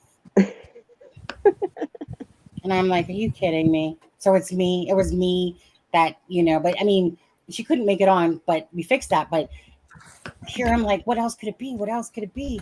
Because I'm not the fixer. That's where I'm like, husband, hurry up, get in here right now. Oh, there we go. Fig says, get lost, Aspen. Get off of here. Yeah, you already missed it. Yeah. And you're in the bath. All right, you guys. Deb does gummies. Text me weird stuff about alien. That sounds like Deb, to be honest with you. Oh my God, look at this crap. What is this? Like, is this everyone just loves Deb? And just say, hey, good night, Deb. Darling, She's pretty good. darling. She's pretty good. Yeah, but We love Deb. I'm pretty sure Tom's not going, night, Sunny, my love. I'm pretty sure I'm not even seeing that. I mean, Fig sent me some hearts, but words to go with that actually make it. Darling Deb like flows. So you'd be like I'm gonna smart ass Sunny. I don't know. Yeah. I know, look at Deb. Deb's just sitting there in her own little room there going, thank you very much, Tom. Thank you very much, Figgy. Oh, thank you very much, everybody. Anybody else that I need to thank for saying how wonderful I am? Because that's what's going on, isn't it? All right. Love it. Yeah, I'm laughing so hard. Anyways, you guys. Okay, Jennica, Alexa, I feel so badly because there's part of me that forgot that you were actually in this live. No. It was really good. It was really good to sit back and listen to those stories. So I know that you've had a long day and you're just tired, and hence that, and hopefully there's something out of this that you learned or whatever. Oh, last thing. One more thing, and then I'm going to go. Is it true about the handprint on Abby's arm? That she had a handprint? That's what I've always heard. Like a bruising, kind of a grabby type. Yeah, like a grabbing type thing? Yeah. Because I noticed that you guys were talking about that, like in the casket or whatever, that she was wearing a white sundress and that. I mean, people tried to say something about, a Garrett and Libby's fingers, tips being ripped off and that. Yeah. And it didn't look like that, but I mean, her nails were short anyway, and you could tell that there was bruising and that around the nails, which I don't know. I guess if that would happen and look that way when they did scrapings, because they would have done scrapings on the nails regardless. Mm-hmm. But okay. Well, okay. And so Nick Hamilton, just for your FYI, says Jennica has a hot voice. And sadly, Jennica can't accept those compliments because, she's married now. I mean, my husband okays mine all the time. He's like, whoever wants to flirt with you, go ahead, because I have you, so it doesn't matter. Jennica, however, is not allowed to take those compliments. Right, Jennica? I mean, I take compliments. But... Okay, fine. Jennica, you have a hot voice then. Yeah. But, I used to work for GTE in the disconnection call center here, and I was always told that I should be a phone sex operator. Like customers would tell me that. I don't hear it, but you know, Okay. I think I All my sound like a 12-year-old boy. Absolutely. All my life, I get told. How many of you guys in here get told that? Because all my life, people kept saying to me that you have a 1-900 voice, and I'm like, But when I hear myself, it's 12-year-old boy. That's what I hear. "Is that what you hear?" I wouldn't really call it a boy, but yeah, half woman, half man, I guess. Yeah, that's what I hear when I hear fake talk. I know. Is that what goes on? Yeah. I mean, I was gonna say 100 in the live chat. Yeah, 1-900 enter the live chat. You know, the person that's probably does that truly have a 1-900 number is Tom. Out of all That's of why us. he's got to go. He has to call a 1-900 number. Yeah, I know, right? Okay, you guys have a great night. Thanks for joining us so much. Take care. Please give a like and a share if you don't mind. If not, then oh well. Okay, it is what it is. But Just thank kidding. you guys so much. Good night, Thank you, everyone. Jenica. Thank you, Alexa. Take Oh. care, guys. I gotta find the whole banner to actually leave first. Bye-bye. Bye, guys. Thank you. This is Sunny Justice and Aspen Connor from It's a Crime and Shame, wishing you all a good night.